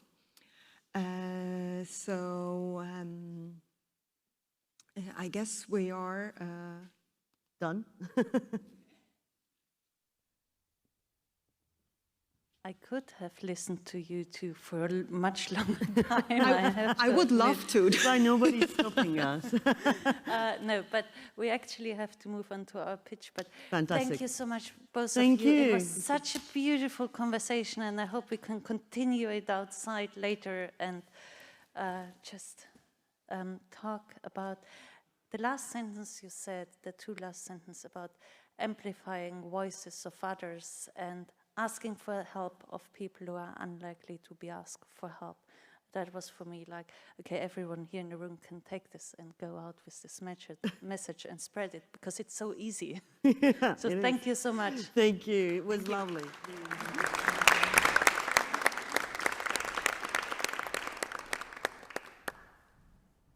So, wow, that gave a lot of input, didn't it? As will our next project. As part of the Human Rights Film Festival this year, we showed a very touching, irritating, and beautiful film, Shadow Game, by Els van Triel. And those guys behind the films, her and her whole crew, are doing so much more with the film than just producing a documentary, putting it on a large screen and saying like, that's it. And exactly because of what they are doing as part of their impact campaign, she's here today to present her ideas, to give you a bit of insights, and to get maybe feedback from you, from the audience, how we could support her, push the idea, and spread the idea. Our moderator of this next session will be my lovely colleague Vivian, who prepared all the pictures in this forum and supported this on so many other levels. So I also wanted to use this opportunity to say thank you to Vivian for putting so much work into it. And now welcome on stage, and we are looking forward to hearing your ideas. Thank you, thank you. Thank you. Do you want me to stand or sit? I think we're sitting. Okay. Very warm welcome to you all online and here in the beautiful studio at the BUFA. So what we will do is that we will start with the presentation of Shadow Game and your ideas for an impact campaign. And then we will ask on stage afterwards some amazing experts that we've got. We've got Anna Vielhaber from the New Media Medienbord Fund, which is the film fund of Berlin-Brandenburg. We've got Kerstin Schütt from Twisted Ramble, which is a gaming company. And we've got Christian Schmidt from Europe Must Act. And now I'll hand over the word to you, Els. Yeah, just one small correction. I made the film together with Eefje Blankenvoort, who is not here, so we are co-directing this transmedia project. So, as you probably know, every day teenagers who have fled their war-torn countries try to cross Europe's borders in search of protection and a better life. They travel through a shadow world of minefields, bears, fast-flowing rivers, smugglers and border guards. The game is their bitterly ironic term for trying to cross these borders. And Shadow Game is a journey through the dark side of Europe, with teenage refugees as our guides. May I present the trailer of the film to you, please?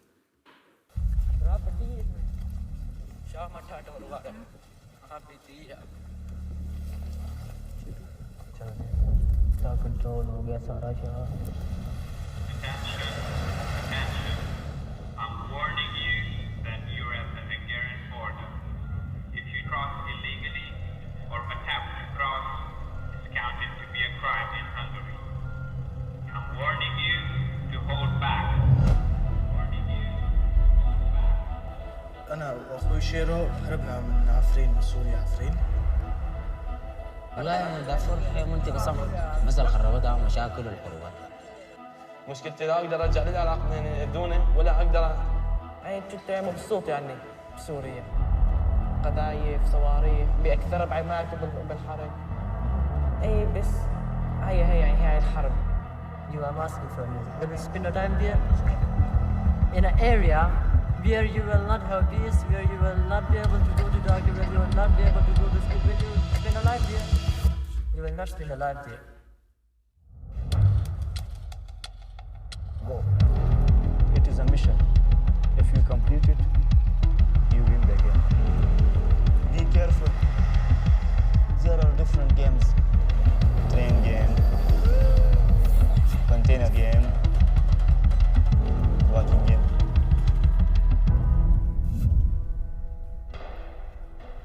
If police catch you, your all game will be destroyed. But if they don't arrest us, then we will reach our destiny. मैंने तकरीबन 17-18 बार حتى المرة واحد لو مثلا واحد مشى ورجعه. أنا يعني انتبهوا علي تقريبا 15 واحد نزلوني الحال يموت. في إيطاليا. ما تبكي. كنت في أي مكان بعد حاول تمشي. It's very dangerous. Do or die. If you pass, so you will win. That's why they called it game.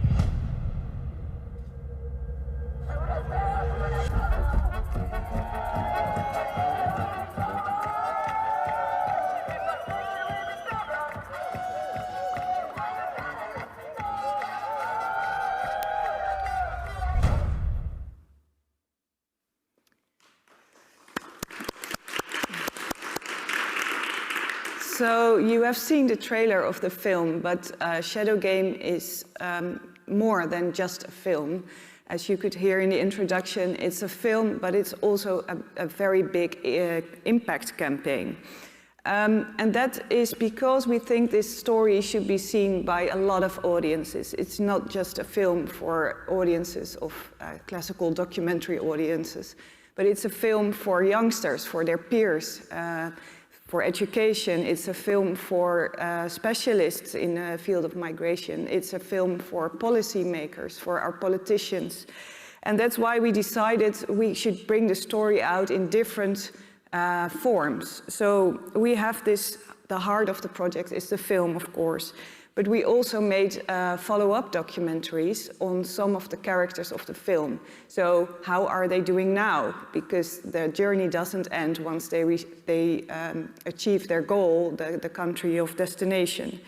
So we made short docs, which are very usable for education because they are shorter than the feature film. And we made a photo exhibition together with Chidem Yüksel, who's a very good photographer in the Netherlands, which is about a new beginning. So once they are in the country of destination, a new start begins. How do you develop your identity? How do you re-find yourself? Apart from being a refugee, you're human, and how do you become the one that you want to be?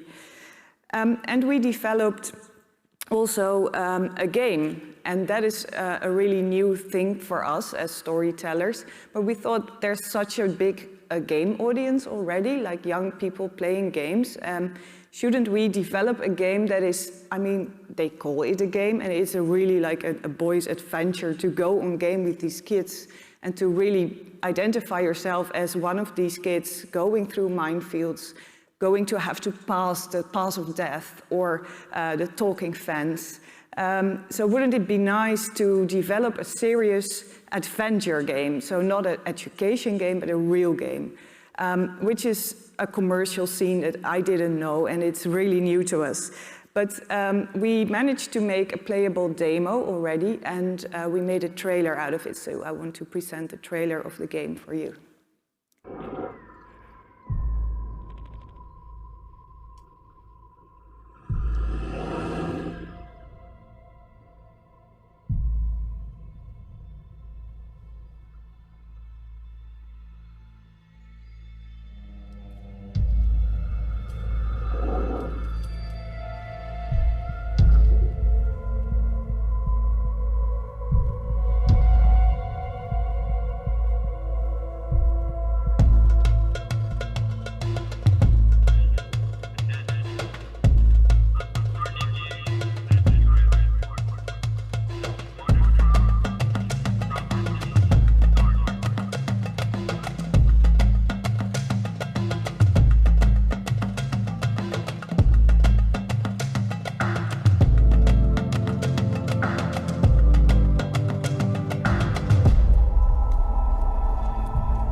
أمشي بهاي الغابات هاي الصعبة والأشجار وأطلع أنا أتسلق الجبال.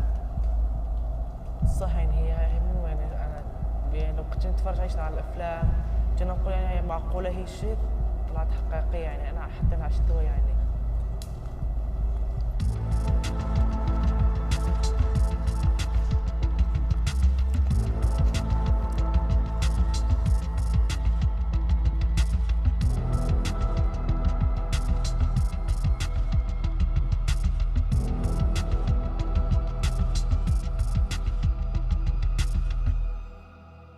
كل على انه اللعبة حلوة يعني وانه هاي حقيقية يعني هاي لعبة حقيقية يعني هي حقيقية بس ما طبقينا انه على اللعبة يعني.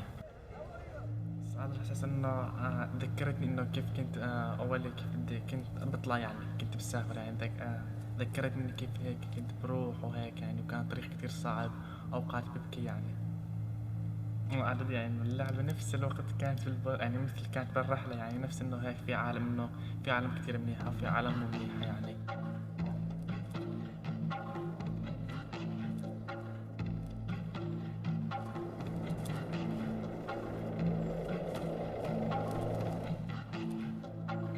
بعطيهم الكل يعني بلعب انه لعبة يعني حلوة يعني حقيقية يعني وهو خاصة بهولندا يعني حتى اصدقائي بالمدرسة يعني يمكن بعطيه الآن 6 يمكن هيك بقول له إنه نقول هذا أنا يعني زي من زمان يعني إنه كنت بمشي وايس أمر لعبة عني. Stop! Stop running! Stop! Katsakire! Wydrajcie szalo! Stop! Stop!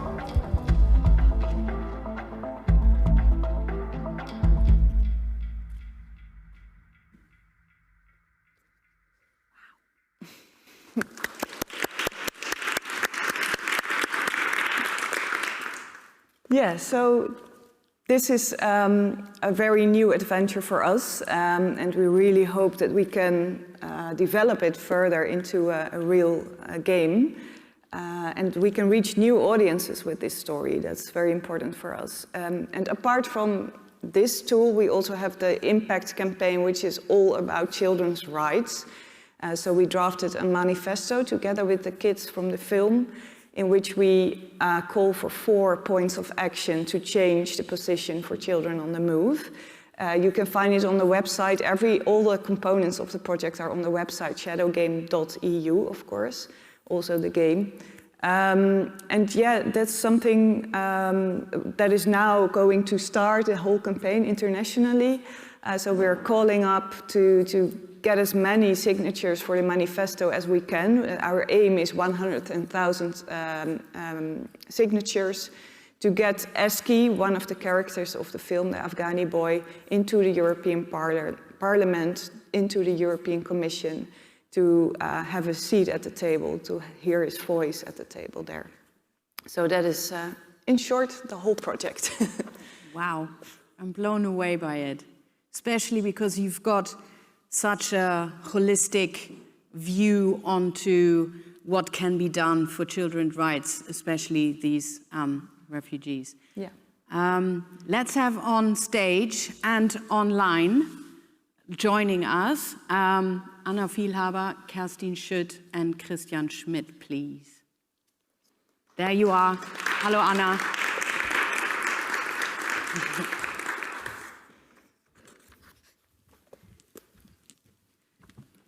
Yeah, we have all this distanced sitting here, but I hope that everything will work out. So let me just quickly, would be amazing if the two of you and also Anna Vielhaber could introduce herself. Maybe we start with you, online joining us. Anna Vielhaber, would you like to quickly introduce yourself? Yes, hello. It's a pleasure for me to be with you. And yeah, I work for the Medien Board. It's the Film and Media Fund for Berlin and Brandenburg. And I'm head of the new media funding. And in this department, we support computer games, but also VR experiences, AR experiences, and serial formats. So everything was new, kind of new, and it's a very interesting field. Definitely, definitely. Thank you very much. Kerstin, would you like to go next? Yeah, thank you. I'm Kerstin. I formed a company this year that's called Twisted Rumble Games, and we focus on serious games. So serious games are games that have a serious topic at heart. Currently, we're focusing on mental health and depression, but want to reach into other topics that are underrepresented or complicated and want to present them in a way that is accessible. And yeah, when I had the pleasure of watching the documentary and also saw the game trailer, and this kind of merging of these two genres or these two media, and then now I hear that this whole campaign is built around it. It's, you know, it's opened up so many possibilities to reach audiences. So yeah, I'm really excited to be here. Great to have you, and especially a woman in tech. I think I'm always by that. I mean, chapeau. Christian, would you like to quickly introduce yourself, please? Yes, thanks for having me. I'm Christian. I'm working with Europe Must Act. It's a grassroots political movement. It was founded on the Greek islands, the Aegean Islands, 1 year ago when the whole situation on the islands escalated. It was fascist people coming to the islands to defend the so-called Fortress Europe. It was the COVID pandemic starting with refugee camps getting locked up. The situation that the Greek government and together with the EU funding started or tried to start to build new camps on the islands where the Greek local population started to organize demonstrations and also violent protests. And in this situation, people from grassroots NGOs said we have to do more than just humanitarian work. We have to advocate, we have to work and speak out on political level. And yeah, we were founded 1 year ago, or 1.5 years ago. Yeah. Amazing, amazing. I very much like that we have got very young people sitting here, I have the feeling.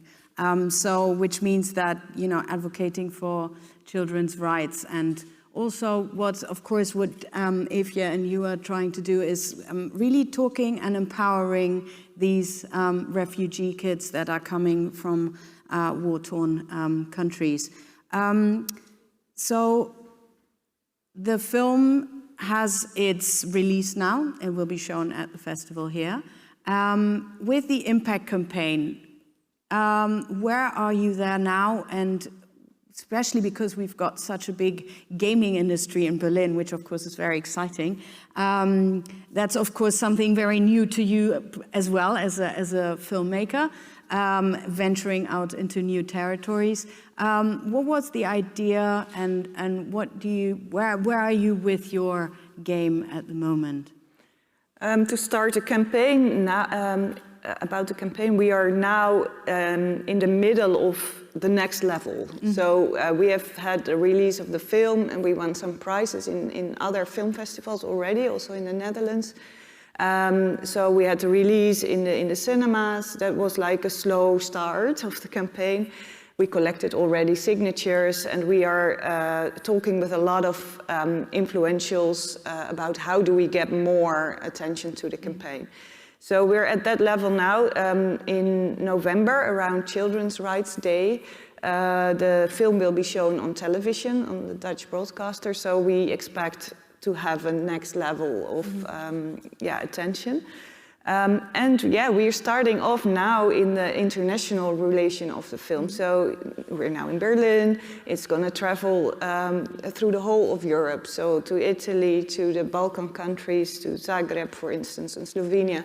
And we have international impact partners there. For instance, the Zagreb, the Center for Peace Studies, they do a lot of advocacy as well.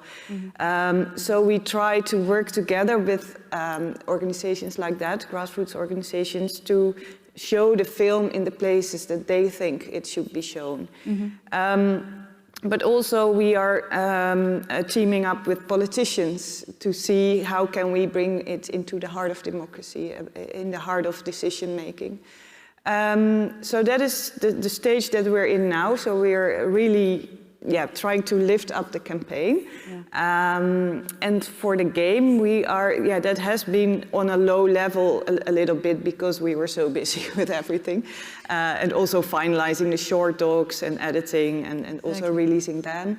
But now it's a right moment to discuss it now because we are really keen on developing it further. So we are looking for publishers, but also investors to really help us to get, because it's very expensive, of course, to make a game.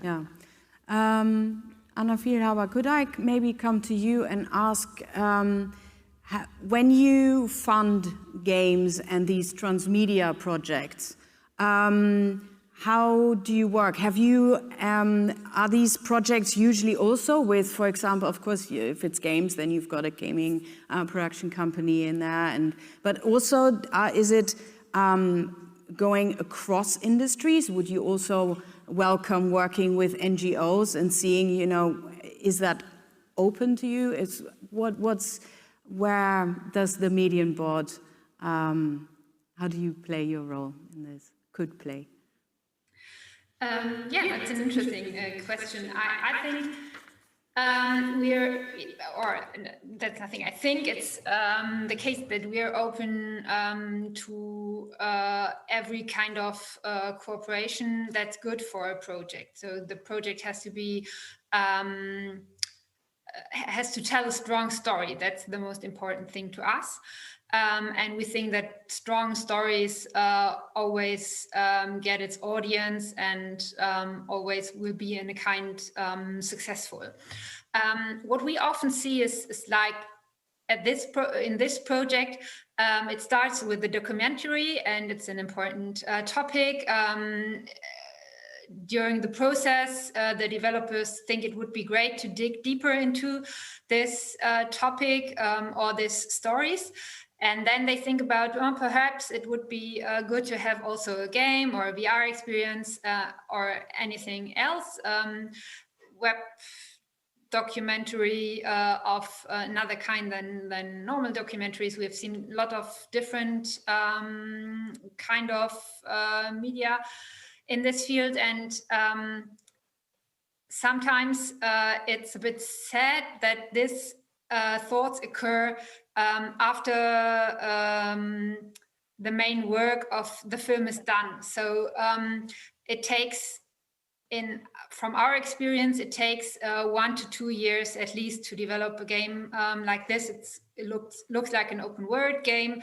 It has to have a good mechanic, and it's a lot of work to develop a game. And you have this point of attention for the documentary right now, and if you start to develop the game further, it might be ready in 1 or 2 years. So that's a far away from now, I would say. So for us, it's always great if right from the start people think about several kinds of media, but it's rare. So normally it's like this. You have a documentary piece, and some other projects start from there. So I think timing is especially for future projects perhaps is an important issue.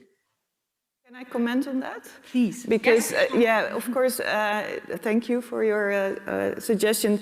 But we are, indeed, the campaign, I didn't make that clear enough maybe. The campaign, the impact campaign, will last for at least 1 year. So we are starting off now. So we create several moments on which we can really peak, you know. So like, for instance, the 20th of June, when it's World Refugee Day, we have a peak moment. We want to, you know, offer the signatures, for instance, in the European Parliament. But then we have like Children's Rights Day in November, and maybe we go on for the Nobel Prize for Children, the Peace Prize for Children, to give to see if one of the boys of the film can have the prize.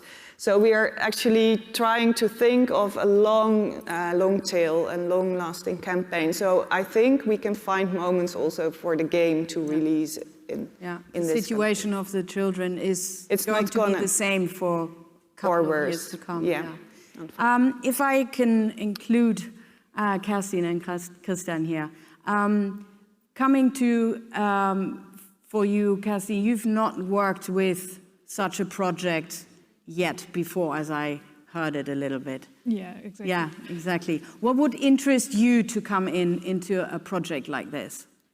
What I try to find within games is to see what is the strengths of the media. And one of the strengths that would, or that you probably already thought about while concepting the game, is that it tells a story and that you spend time with a character and you get to know them.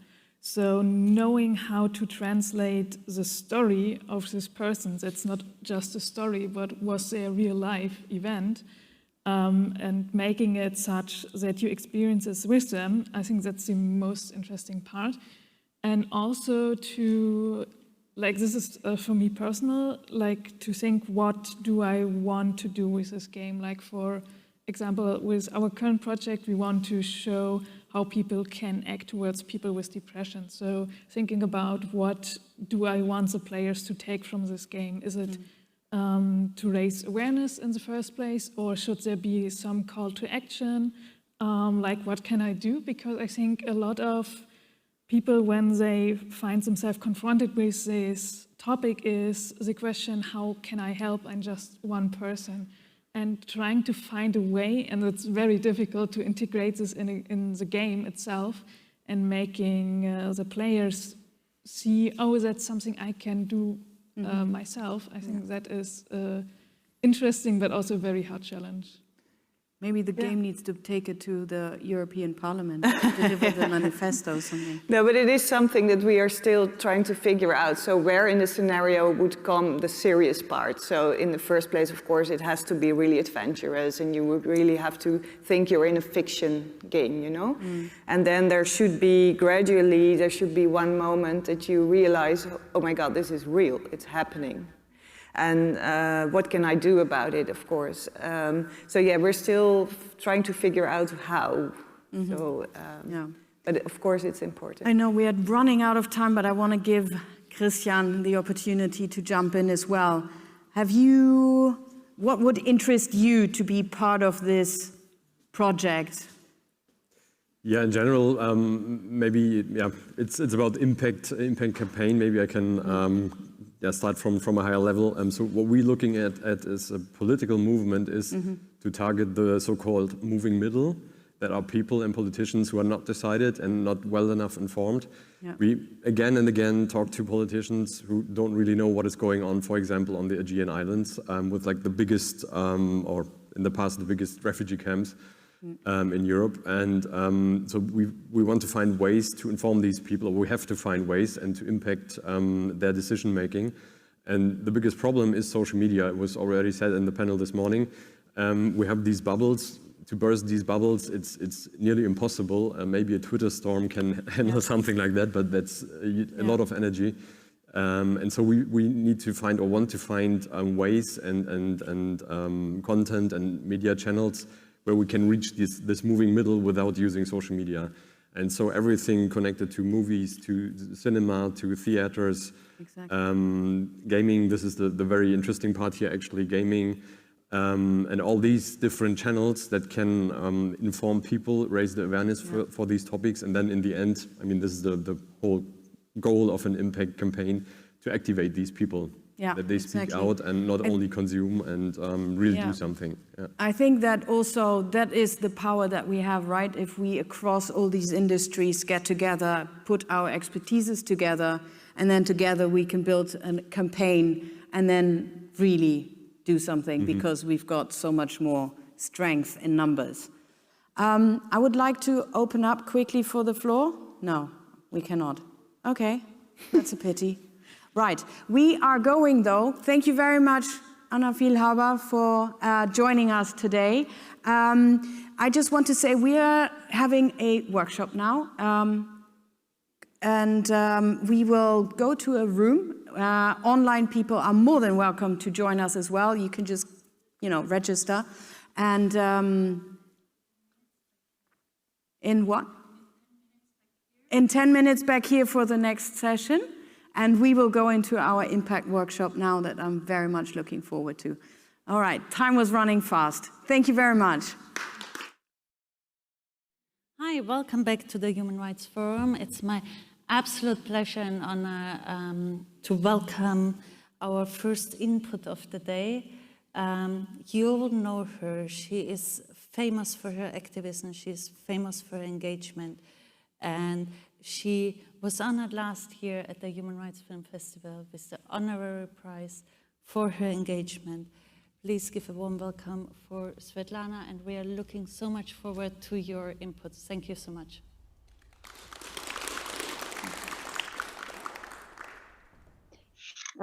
Thank you so much. Dear representatives of media, art and film sectors, dear friends, it's really my honor to be invited for the second year in a row to be one of the speakers of today's workshop. The topic you are discussing today is very important and timely as never.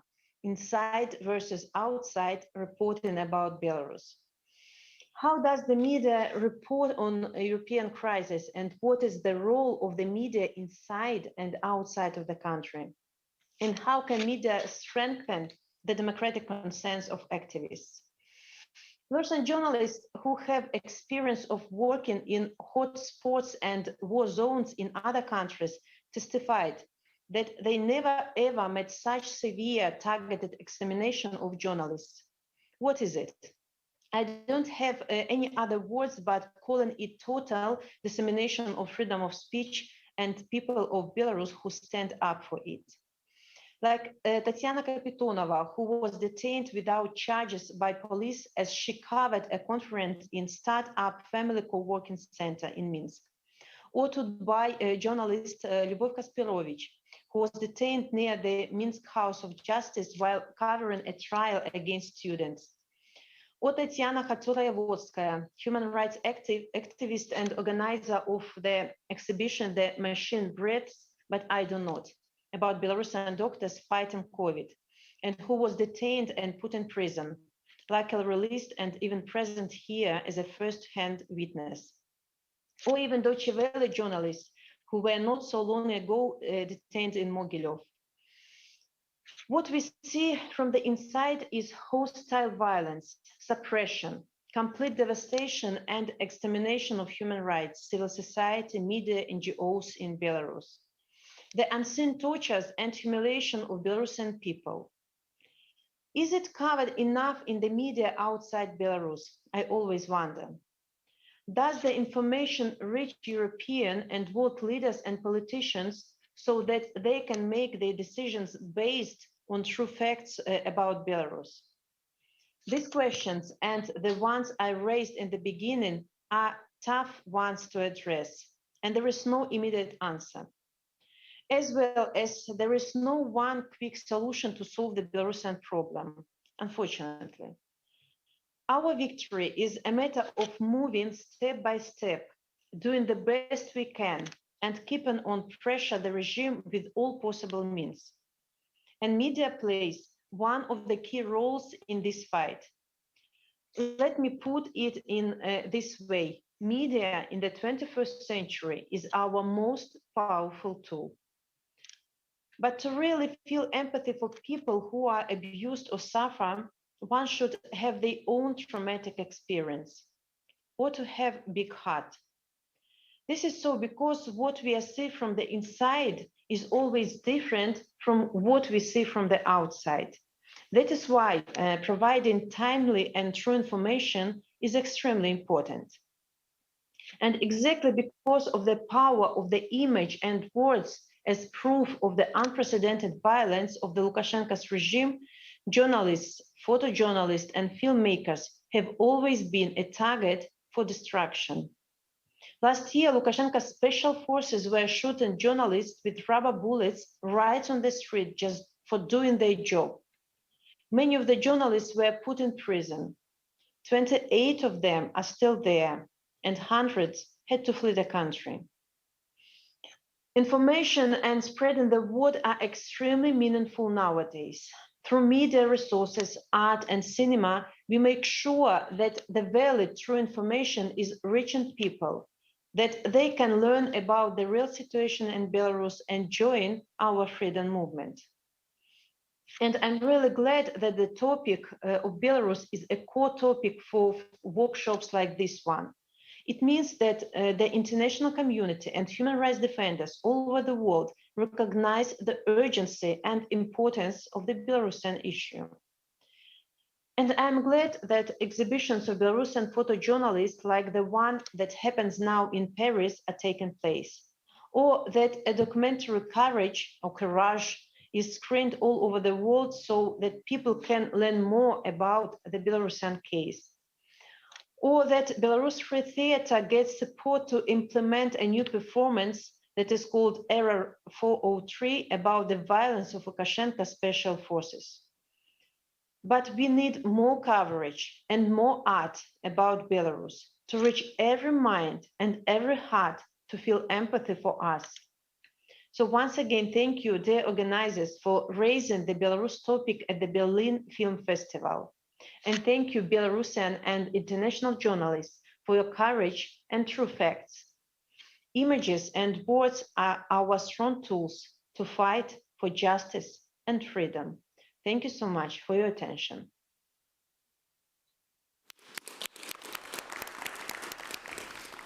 Thank you so much for your time and for your words and for your insights. I think you gave an amazing summary of why art and media is so important in fighting human rights violations, but also encouraging others to do so. Thank you so much again, and we hope we will see you back next year as well. Have a lovely day. Thank you so much. I hope so as well. Goodbye, everyone. Goodbye. So next we are starting with the panel that was already announced on inside and outside reporting on Belarus. I have one live guest and 3 amazing online guests. I first would like to introduce Lotte Leicht from Human Rights Watch, who is here live and in color, and it's incredible to have her, as she is please. She's constantly writing about the injustice of Belarus. Then we have Tatiana from Watchdogs Belarus. So Tatiana is basically doing the same as I am doing in Belarus, and she's currently prosecuted for that. She is not allowed to leave Belarus. I hope we will see her on the screen also in a second. She's going to be translated from English from Russian to English. And then we have Victoria, who is a human rights lawyer and works on the issue of Belarus. And as a journalist, we have Nicholas from the Deutsche Welle, who was temporarily detained in Belarus, and I think can share perfectly his insights from his reporting, as we are speaking about the inside and outside reporting. So I also already see Victoria. Welcome. It's a pleasure that you are here. How are you? We are waiting for the other two to join you on the screen. Can you hear us? It seems like someone doesn't want us to have this discussion, because before we started, the whole internet broke down for the first time in 7 days, which is interesting. We sometimes have that on special issues. Now we have Nicholas also here on the other side. Hello, Nicholas, can you hear us? Yes, I can hear you pretty well. Perfect. It's all good.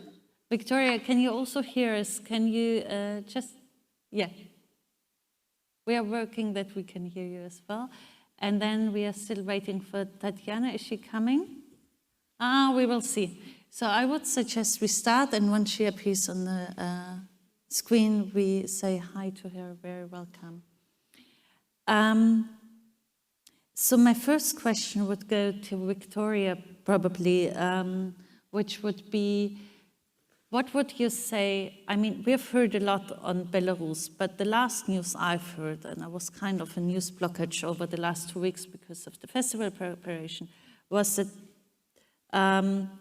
it's still not better, but there's no reporting out there internationally or just a little bit about it. So could you give us a small insight to the current situation in Belarus?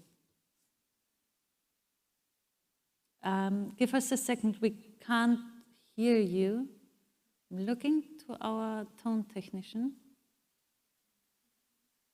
Could you start again? No. I'm so terribly sorry. We wait for a second and we start again.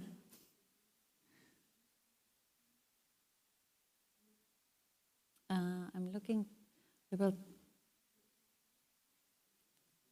Okay. To cover the time, I will start with the person that I know can hear me and see me and listen to me. Lotte, you were just, while we are trying to figure out what's happening with the sound, when I designed this panel, I came across an article of yours about Belarus and how urgently we need to show solidarity with the civil society of Belarus. So maybe from a Human Rights Watch point of perspective, I think that could be also a very good intro as you are observers. So what would be your current observation on the situation in Belarus currently? I think there are sort of two narratives. One is of an extraordinary, brutal regime, which is marked by its criminality, impunity for its crimes, and a regime that has calculated that ruthless human rights violations, including torture, rape, enforced disappearances, arresting and putting behind bars dissenters, are effective tools for this regime to stay in power and to enjoy privileges. That's one. I think the other narrative, and that's incredibly important, I think, is to recognize and be inspired by an extraordinary, courageous Belarusian people, by media workers, by lawyers, by journalists, by our colleagues in the human rights field, by artists, who despite all of this have shown incredible courage, incredible tenacity, humanity and dignity, in continuing, despite all of this, to simply insist on rights being observed, on justice for incredible violence by the regime, on democracy and on freedom. And the fact is that we have more than 600 people behind bars now, and that there's a purge going on against civil society, where more than 50 organizations are now subject to what is called liquidation procedures. And yet, people continue to find new ways of raising concerns, of insisting on rights and documenting abuses. Yeah, Nicholas, we can hear you. Did you want to add something to the conversation? Sorry, someone else was trying to talk to me to check the text, sorry. We thought you, but you can stay online and loud. I wanted to ask you anyway something on what Lotte just said. Lotte talked about these two important narratives, like the one of the activists and the one of the incredible harm the regime does. So I'm wondering, because, I mean, the film Courage that was also mentioned by Svetlana before really shows the courageousness of the people. But in news reporting, can you tell also stories about courageous people, or is it more like really, or are people more interested in the reporting on the heinous crimes that are happening, to your personal experience, and in particular in the context of Belarus. If you would be reporting, would you more report about the crimes or highlight how brave the people are? I think you do both. Hopefully. Or we do, at least, yeah. No, yeah. I guess you can't just do a story, endless stories about court cases, about however awful the repression.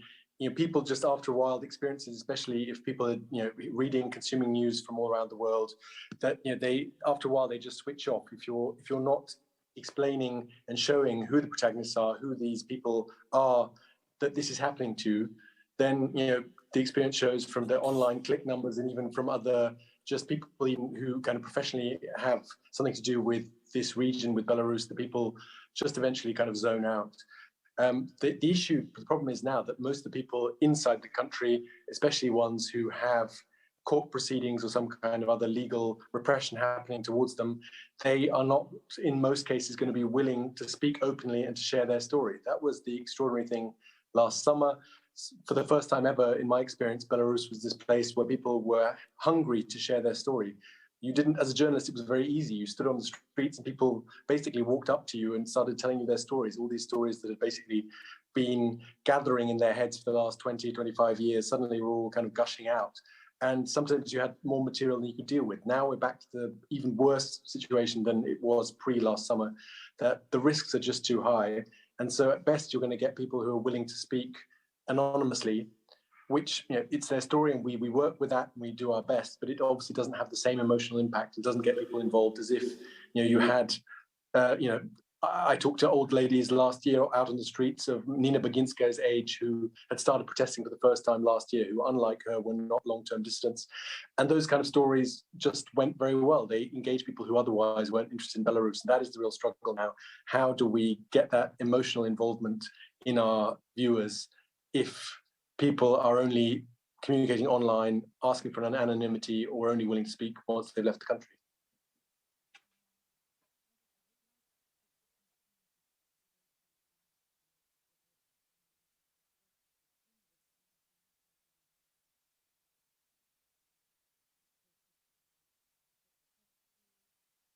How did it, from your experience, from your research, did it change the news that you are coming out? Do you get less reports? Do you get more reports?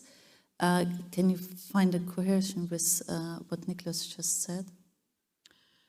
I think we have very much the same experience. Of course, also we depend on people being both safe and comfortable in telling their stories. And if they want us to protect their identities, we will always do that. But the situation has changed. I mean, we don't have mass protests anymore, not because there's not plenty of reason for that, but simply because the criminality of the regime is so extraordinarily brutal now. And so many people are indeed facing bogus trials. And they know that it's not just a risk for themselves, it's also for their colleagues, their friends, and their families. So there are a lot of hurdles in telling stories and keeping up, I would say, just the flow of information about what is happening. But we have to also be innovative and keep doing so. And I think what an additional thing that organizations like my own, but also journalists need to do and incorporate in our storytelling is that there's something also that we can do from the outside in making sure that information keeps being gathered and stories keeps being told, not just by journalists, not just by organizations like my own, but also by international bodies like the United Nations that will keep up pressure also on our governments to respond to those stories, that they are not simply told in newspapers and news outlets and social media, but that they are also told in government forums where governments will be challenged to act upon them. I think that's the important, for me, the power of storytelling is in challenging powerful people on acting and gathering a community to act together in a way and to inspire them. May I just add one very quick thing? I think it's important in that part is also to keep making sure that those who calculate that these abuses will keep their power and their privileges, that's a calculation that will be challenged. And it will be challenged in multiple ways. They will be named, they will be shamed, they will be isolated in their personal sort of space. But and this is important and a very important development in terms of responding to the violence by this regime in Belarus. They will also face increasing personal and individual sanctions, and we are gathering information and we have set up platforms for this purpose in a way that it can be used in courtrooms consequently to hold them also criminally responsible for the crimes they're committing, which are very, very serious crimes. It's not just, political abuse. It's very serious crimes for which they can be held legally accountable in a courtroom, including in our countries under the concept of universal jurisdiction. I will come back to the concept of universal jurisdiction in a moment, as I think it's a very beautiful concept. I think we have to go deeper into that in a moment. I just wanted to ask Nicholas, in between, while we are hoping and waiting that our other guests can join us, Lotte just mentioned how that we can't underestimate the cruelty of the regime in Belarus. And I was wondering, for journalists, as the topic of this panel is inside and outside reporting on Belarus, you have been inside Belarus and were just telling us that people were just approaching you on the street, but now that the situation is even worse, how could you go back to Belarus to report as an international reporter? We know that the situation for local reporters is terrible, but how is it for an international reporter? I was last in Belarus a couple of weeks ago, it was this summer. I'm still accredited. It's up for renewal, and there's no guarantee that they'll give me a new accreditation. But having said that, I'm in extraordinarily privileged position compared to even local colleagues who work for DW and other international media. That's definitely been their policy, to give foreign nationals accreditation, because obviously they can still keep us out with visa rules and registration rules. A local who has the right to be there all the time is always going to be quicker and more able to do those stories that they don't want to get out. So they've, in that sense, been clever to restrict coverage, especially from international media, to foreign passport holders. And indeed, when I was detained very briefly, and it's really bears no comparison to the kind of stuff that local colleagues have had to go through. I'm extraordinarily privileged and very aware of that. I was only held for a few hours each time and then let go. I was accredited, I had shown that I was a journalist, I wasn't hiding, it was nothing undercover, just going to some of those last protests that happened in late winter, early spring. So, yes, I can go. The problem is, even if I go to Belarus, what can I do there?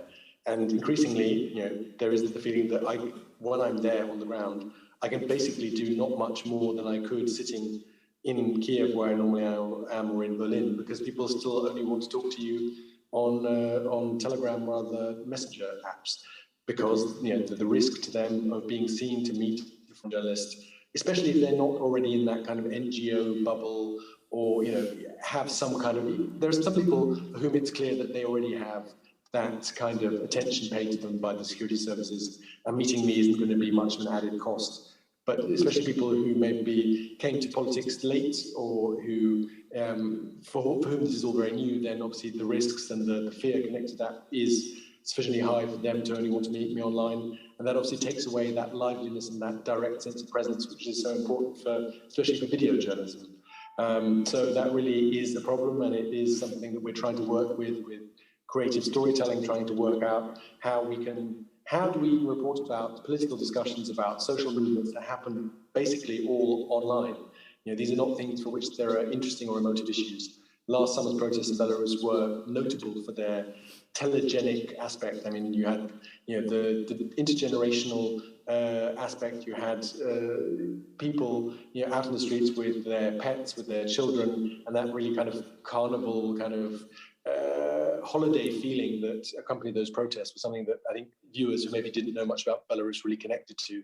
So going from something that was so basically easy to do and engaging for video to something that's totally the opposite is a challenge and something we have to work with all the time. Thank you so much for this very interesting insight. I'm very happy that I should hear Victoria now. We give it a short try before I ask my question. Hello, can you hear me? Yeah. Yeah, we can hear you. It's so nice hearing you. Thank you so much. So we were already talking a bit about the situation in Belarus from two outside perspectives, I would say. And now I would ask you a twofold question. First of all, how would you say, from your perspective, the situation in the last 3/4 of a year changed? And if you look on the reporting, on the outside reporting on Belarus, what do you think, which kind of narrative, is there a free narrative there should be, or are they missing a most essential part on the problems or in the, and how it should be reported on? Thank you. First of all, I would like to thank you very much for opportunity to speak and to give some updates on situation in Belarus. Unfortunately, I'm not in the country now because in March of this year, together with my colleagues, we fled the country because of criminal persecution of our colleagues, only because we as human rights defenders collected cases of torture in Belarus. And today, 7 of our colleagues from Vietnam, human rights defenders, they are still in prison. And they can face the very serious charges, more than 10 years. So if we're talking about changes, I don't think that situation is like kind of better or something like that, because since, for example, as we collected cases of torture, so since April 2021, we collected new 200 cases of torture. So it's the same situation inside prisons, the same situation inside these detention centers. And also one journalist who was released some days ago, she talked about very inhumane conditions inside pre-trial detention centers and these places for administrative detained persons. So we have the same torture, the same inhumane conditions, the same arbitrary detentions, arrests, and so on. So as human rights defenders, we can talk about now not only about human rights violations, but about crimes against humanity. So it's the answer on your second question. So how we should change these narratives. Of course, it's very important to talk about human rights, but now we should talk about crimes against humanity. And it also gives us opportunity to use such means as universal jurisdiction, as you said. Now we have one case open in Lithuania. And some of our persons who were documented by our Coalition International Committee for Investigation of Torture in Belarus. So 7 persons were recognized as victims in this criminal procedure in Lithuania. And maybe such process could be started in Germany, because it's very difficult because of legislation in different countries to open a criminal case when crime committed in another country, perpetrator in another country, and victim is not a citizen of such country. But I know that German legislation provides such opportunity, so it's very important also for journalists to speak out about this situation in Belarus, about these crimes against humanity, and also about like absence of any national means inside Belarus to provide accountability for people. Because, for instance, last month, our investigative committee closed cases on torture allegations of almost like 700 people. So now we don't have any criminal cases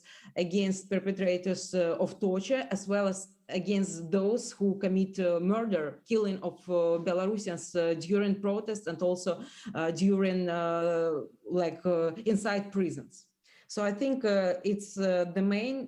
So if you have any questions, I will happy to answer. Thank you.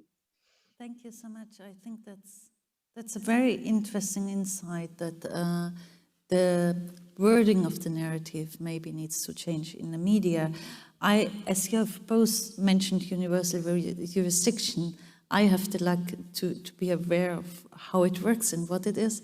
But I wanted to ask, Lotte, could you, because I know you always explain it so beautifully, could you give our listeners on and offline a short explanation of how that concept works? And then also, do you think that it's realistic that in the next 1, 2, 3 years there are cases opened against Belarus in Europe based on universal jurisdiction? In a nutshell, what universal jurisdiction means is, first and foremost, that there are certain crimes that are so serious that they are subject to international justice. And we're talking about crimes that would amount to war crimes, crimes against humanity, as was just mentioned, and that means when crimes are systemic, widespread, and part of a government or part of a policy, and are not remedied. And finally, it would be genocide. So these are sort of very, very serious violations. The crime of torture is also subject to universal jurisdiction.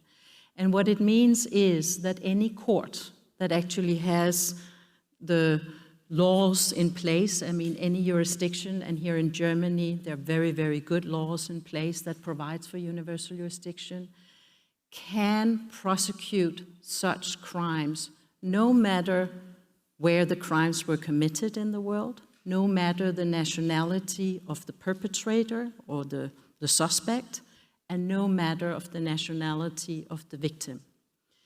And what it means in a German context, where we're seeing universal jurisdiction cases going forward, particularly with regards to very serious crimes committed in Syria now, it allows the federal prosecutor to start investigations, even not having an identified suspect on the soil of Germany, and not having necessarily an identified victim of a crime of German nationality. To your second question, whether I believe that such cases will go forward in the sort of immediate or near future, on behalf of the very serious violations that rightfully now would amount to crimes against humanity. It fits all the purposes. They're very serious. We're talking about torture, killings, enforced disappearances. They're widespread, they're systemic, they're part of a government policy. Evidence of such violations are being courageously gathered by Belarusian organizations, now also by the United Nations and by a civil society platform that has been set up. It's called the International Accountability Platform for Belarus. It sits in Denmark, but it's sort of a consortium of extraordinary organizations. They are receiving information, analyzing the information, not for the purpose of reporting again on the crimes, but now for the purpose of preparing criminal cases that can be heard in court.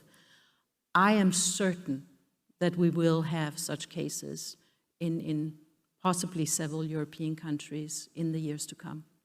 And I think that is an important message, not just to those who courageously continue to gather this information, that it's not just in vain, but it's also a serious message that I hope the perpetrators and the would-be perpetrators of these crimes will hear and understand, that the calculation that they can continue such crimes with impunity will not hold up.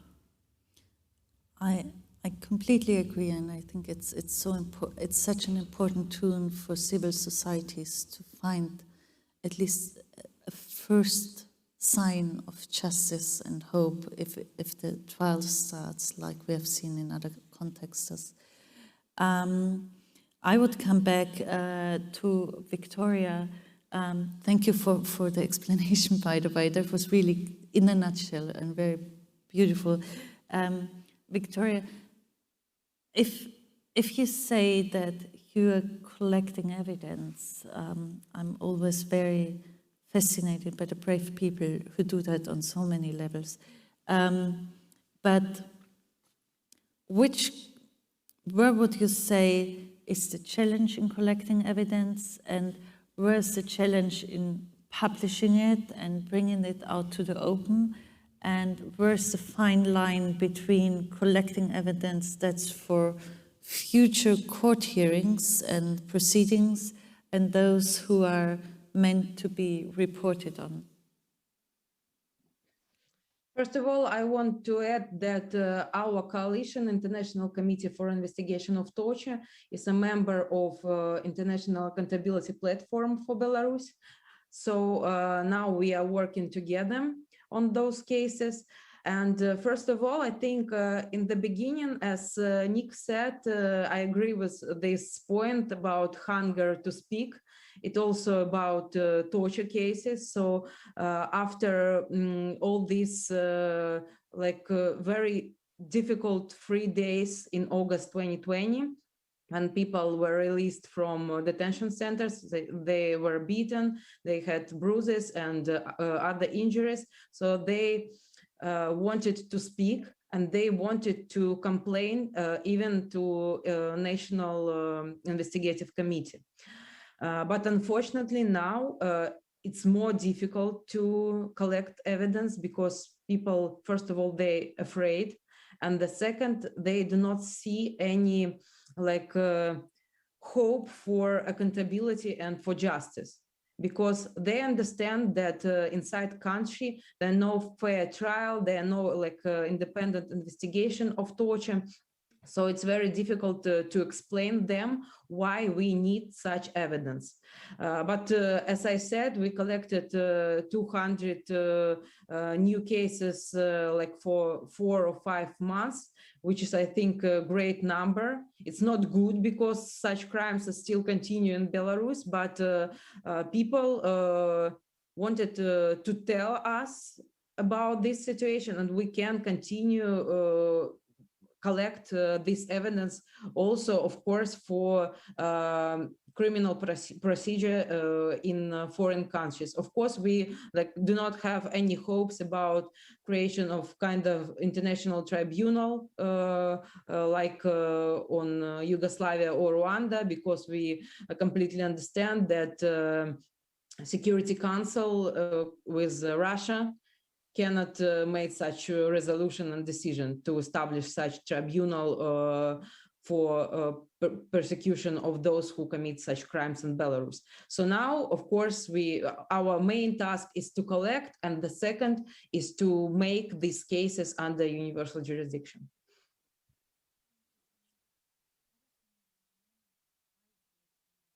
From a film background. The collection of evidence. I always think about art projects collecting statements and memories of people so that it can start like a kind of reconciliation process even when it's still ongoing, and also so that the great crimes committed are not forgotten. So in this kind of an open question to the whole panel, where do you see in this current conflict not just the role of news and media, but as Svetlana has mentioned before, also the role of film and art maybe, also in highlighting the injustice, but maybe also in keeping up the hope that change is possible? Does anyone feel like answering that question? I know it's a very big question, but for example, we've shown as part of our summer program, the film Courage. I'm sure all three on the panel knows that wonderful film. And what I've seen is that people in Berlin who had a completely wrong or a different picture from the situation in Belarus suddenly started to ask questions.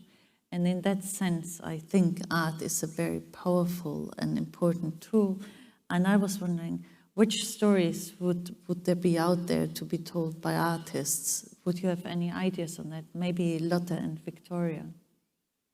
Sure. Should I go first? Yeah. Yeah. Well, I think storytelling is incredibly important. And it's also important because we cannot allow this kind of behavior, this kind of criminality to be normalized. And it also means that it shouldn't just be boring lawyers like myself who should be part of telling these incredibly important stories. Just on the issue also of accountability and justice for the crimes, it's important that such cases will not just be built on the, you could say, on the basis of evidence collected by survivors of horrendous abuses. It will be supported most often by evidence that is actually provided from government officials or security officials that have jumped ship and have taken information with them. That's also the case for the Syria cases that are going forward in Germany, where the so-called CISA photos and the whole batch of photos has become a core element of those criminal trials. And thirdly, it's a lot of forensic evidence also in part of medical reports and so on. But on the issue of gathering information and the role of all parts of society, you could say, in telling these stories, I think the symbiosis between artists, between media, between human rights defenders, boring lawyers like myself, United Nations bodies have been set up and so on, all of this should be part of telling the stories. And ultimately also, criminal justice will be part of also telling truth and countering some of these outrageous narratives that are coming out. And we can see that this is a regime that is afraid of the truth because it is doing everything possible to crack down on anybody who actually is out there reporting, like journalists who are doing their jobs and being persecuted for doing that, amazing human rights groups that are also here in the room today who are doing what they do best, namely gathering the evidence, putting it together and presenting it also to a public audience. This is a regime that is doing everything possible to stop that from happening. And the fact that it is still happening and it can't stop it is important. And it's important that we continue to find ways of making it happen. And I think through art and through other sort of parts of the storytelling, you can also reach audiences that we would not be able to reach. And that is important. We cannot normalize this kind of behavior. Those responsible will have to be held accountable and the truth will come out. We hope so. It is coming out. It's happening, absolutely. Victoria, if we look inside Belarus, I know that reporting is, for local journalists, it's extremely hard to nearby impossible, like critical reporting. What would you say could be a support of those people in their work? Would it help if international media would report more in Belarus, or if they would make news about Belarus accessible through also publishing it in Russia? Or would you think, or are there completely other ways that those brave journalists could be supported? I think that our journalists, those who managed to flee the country, they can continue their work from neighbor countries, Ukraine, Lithuania, Poland. Of course, it's very dangerous to report inside country because, as Svetlana Tikhanovskaya said, one journalist was detained only like near court, only because she covered this court hearing. So it's very dangerous to stay and to continue journalist work inside country. Also because now almost all like independent media outlets, websites, Telegram channels either blocked or like recognized as extremists. So I think it's very important for international media to cover Belarusian topic, but not for Belarusian public, I think, because Belarusians know which source of information we can read and can listen for reason, but to keep Belarus on the top of the agenda, because it's very dangerous to have such situation in the center of Europe when for 3 days government can close prison and torture thousands of people, not like one person, but thousands, like 7,000 people inside such prisons in 3 days of August 2020. And these actions, these crimes continues. So it was like very interesting how all international media covered protests in 2020, but now we don't see any news except like situation with plane hijacking or something with this athlete who fled the country during Olympics. But we still have these human rights violations, these detentions, torture, and so on. So it's very important to show this to international community, to different societies, and also to talk about personal stories, about, I don't know, about our courageous people who still continue to fight for justice and fight for democracy.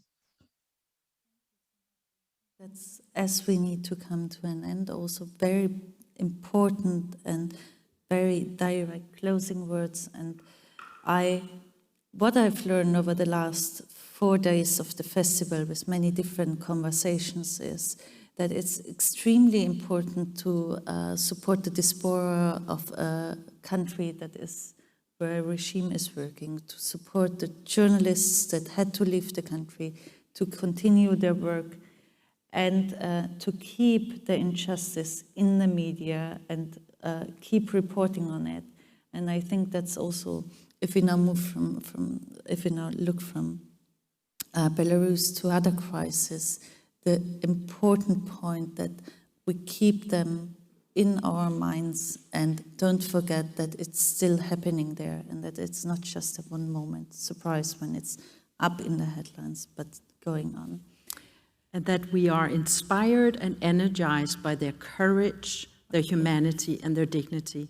Because yes, many people are victims, but they are also extraordinary people who are doing things that the rest of us may not have the courage to do. So it's also recognition and inspiration, I think, to work with amazing people like are here today.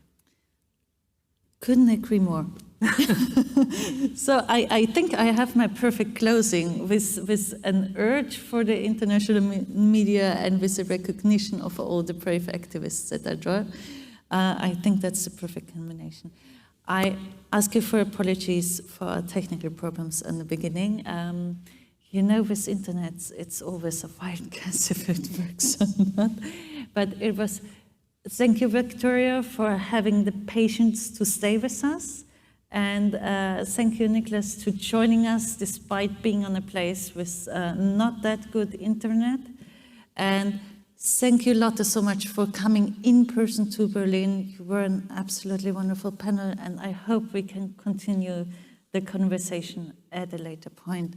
Thank you so much, and have a lovely evening. For the audience in the room, we are continuing with our last panel of the evening in about 4 minutes, if I read the clock right. So get a drink, get a refreshment, a breeze of fresh air, and we see you back in a moment. Thank you so much.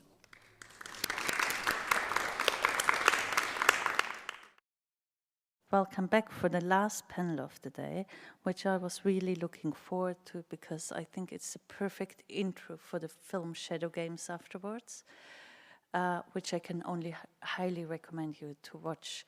You've seen the pitch before. It's an amazing project, and if you not have seen it yet, please watch it. So our last panel of today was curated kindly by our partner, the Center for Fundamental Rights of the Hertie School. They are partners of ours for the second year now. They are always bringing us amazing and outstanding speakers to the forum. We already had the pleasure of seeing one of their colleagues today. She's joining us again. And I am going to hand over the moderation to Professor Catherine Castello, who is moderating the panel on Europe's deadly borders and the narrative around it. Thank you so much for doing the moderation, and thank you so much for being back on our stage. It's a too difficult topic to say enjoy the conversation, but I'm really looking forward to it. Thank you so much. Indeed, and thank you all very much. And thank you to the Berlin Human Rights Film Festival. As mentioned, this is a panel organized by the Center for Human Rights at the Hertie School in Berlin. So we're pleased to be here in person in Berlin and being joined by two wonderful activist speakers. Before I introduce them, I'll tell you a little bit about this panel and why we decided to put it together at this moment. The title is bleak. It's called Europe's Deadly Borders, Seeking Protection in a Bordered Europe.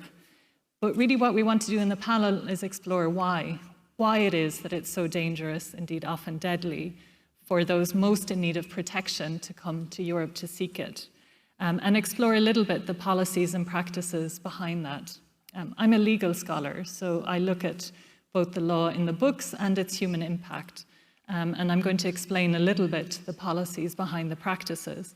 But we were also keen to be joined by activist speakers who have put themselves at the front line of both a political and a legal struggle to contest these politics and policies of exclusion.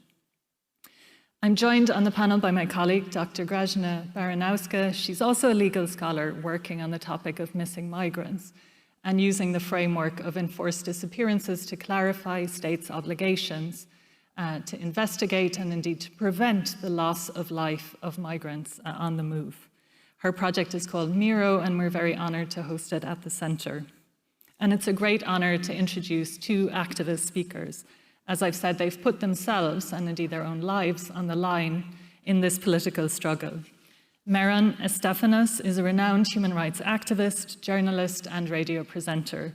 She is the co-founder of the International Commission on Eritrean Refugees and director of the Eritrean Initiative on Eritrean Refugees in Stockholm. Indeed, as we're at a film festival, it's probably apt to mention that I first came across her work in a wonderful documentary by Jed Nelson, which came out in 2014 called Europe's Immigration Disaster, where she figures as one of the activists that support Eritrean refugees, in that case, the very few refugees who had survived the catastrophic shipwreck of 2015 off the coast of Italy. She's a co-author and contributor of many books and studies.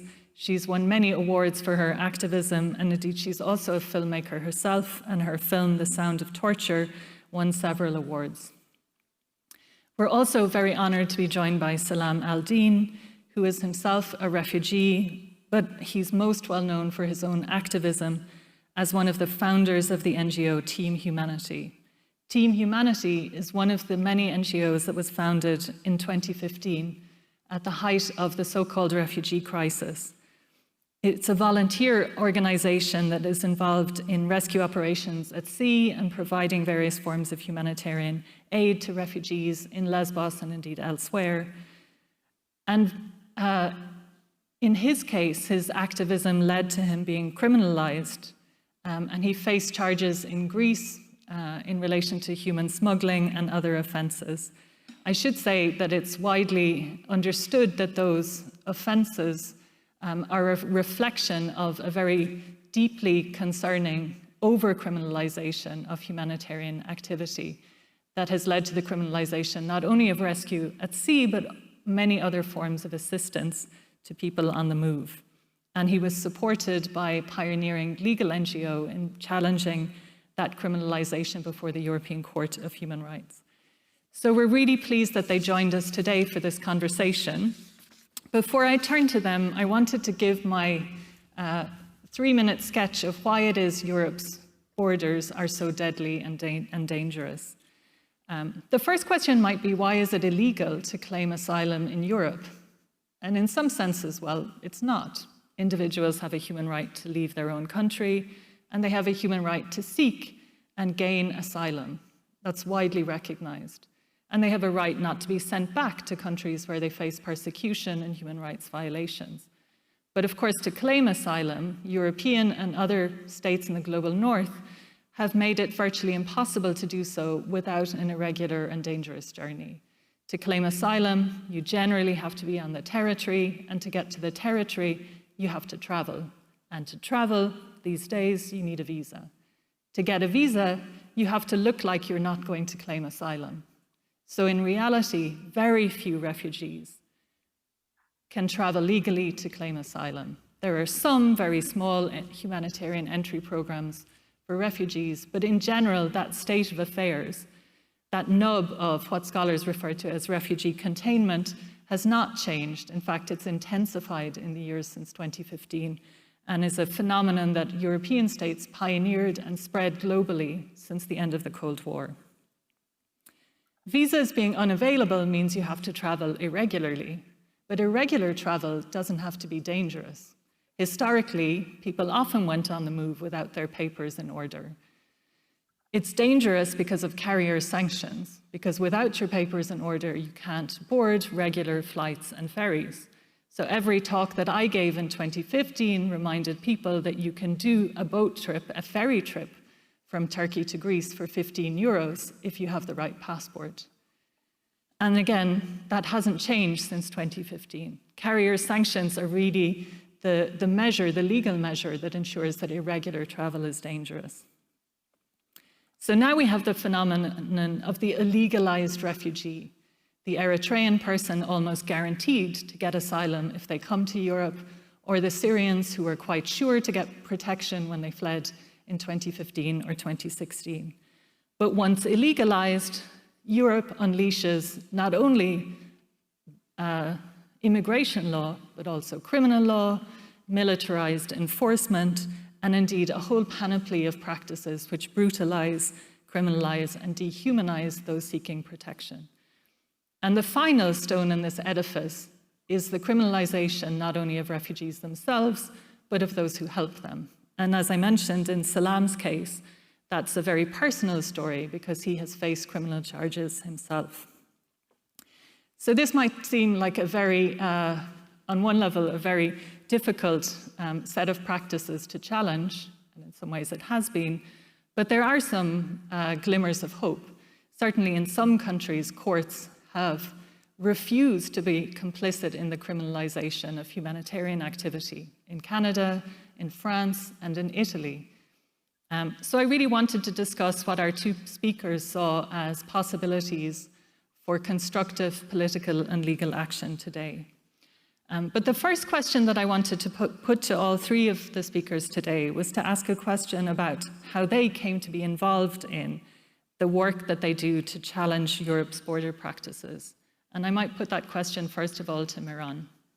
And thank you once again for joining us from Sweden. Thank you for having me. Thank you for having me. Well, actually, it wasn't planned for me to be an activist or to fight for anybody, but it's just seeing the hardship of my people on a daily basis. You know, seeing people every year, whenever it's every April, Eritreans all over the world.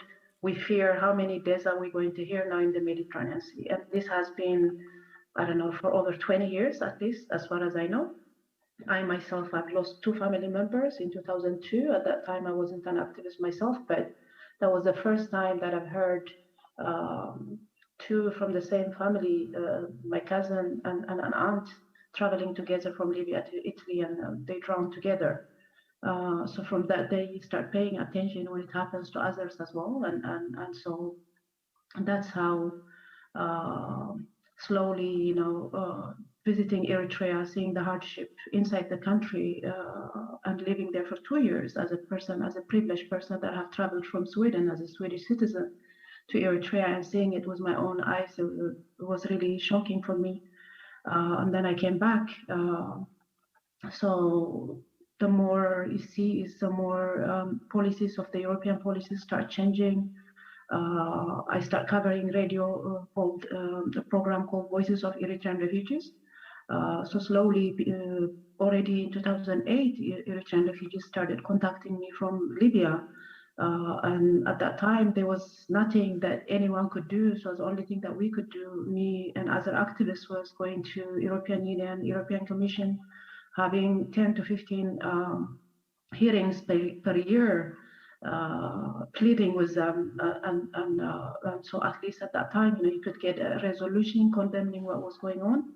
And slowly, I start getting phone calls from refugees that were being kidnapped en route while they were traveling, and so what was happening is these refugees, they would get kidnapped, and they would be given a phone to call their family, to call their families, and families have to hear when their loved ones are being tortured and burned, gang raped, and so that was kind of driving people to pay the ransom, even though we knew paying ransom would just increase the kidnapping and the torture, but there was nothing else. I mean, we had no one to turn to. We have a government that sees us, the moment you flee your country, you are a traitor, you're not Eritrean. The international community doesn't really care, doesn't really want you here. And on top of it, I start getting phone calls from a boat that were drowning. This is already from 2009. And so there was this European bureaucracy where if a boat is drowning, and I'll get the coordinates and I'll call the Maltese Coast Guards, and the Maltese would say, no, they are near Italy, call the Italian Coast Guards, and the Italian Coast Guards would say, no, call the Maltese. So in between, 78 hours would go, and I wouldn't sleep, because the refugees are telling you that their lives are in your hands. So this is how I got involved, and from there, I'm still here, 17, almost 18 years as an activist.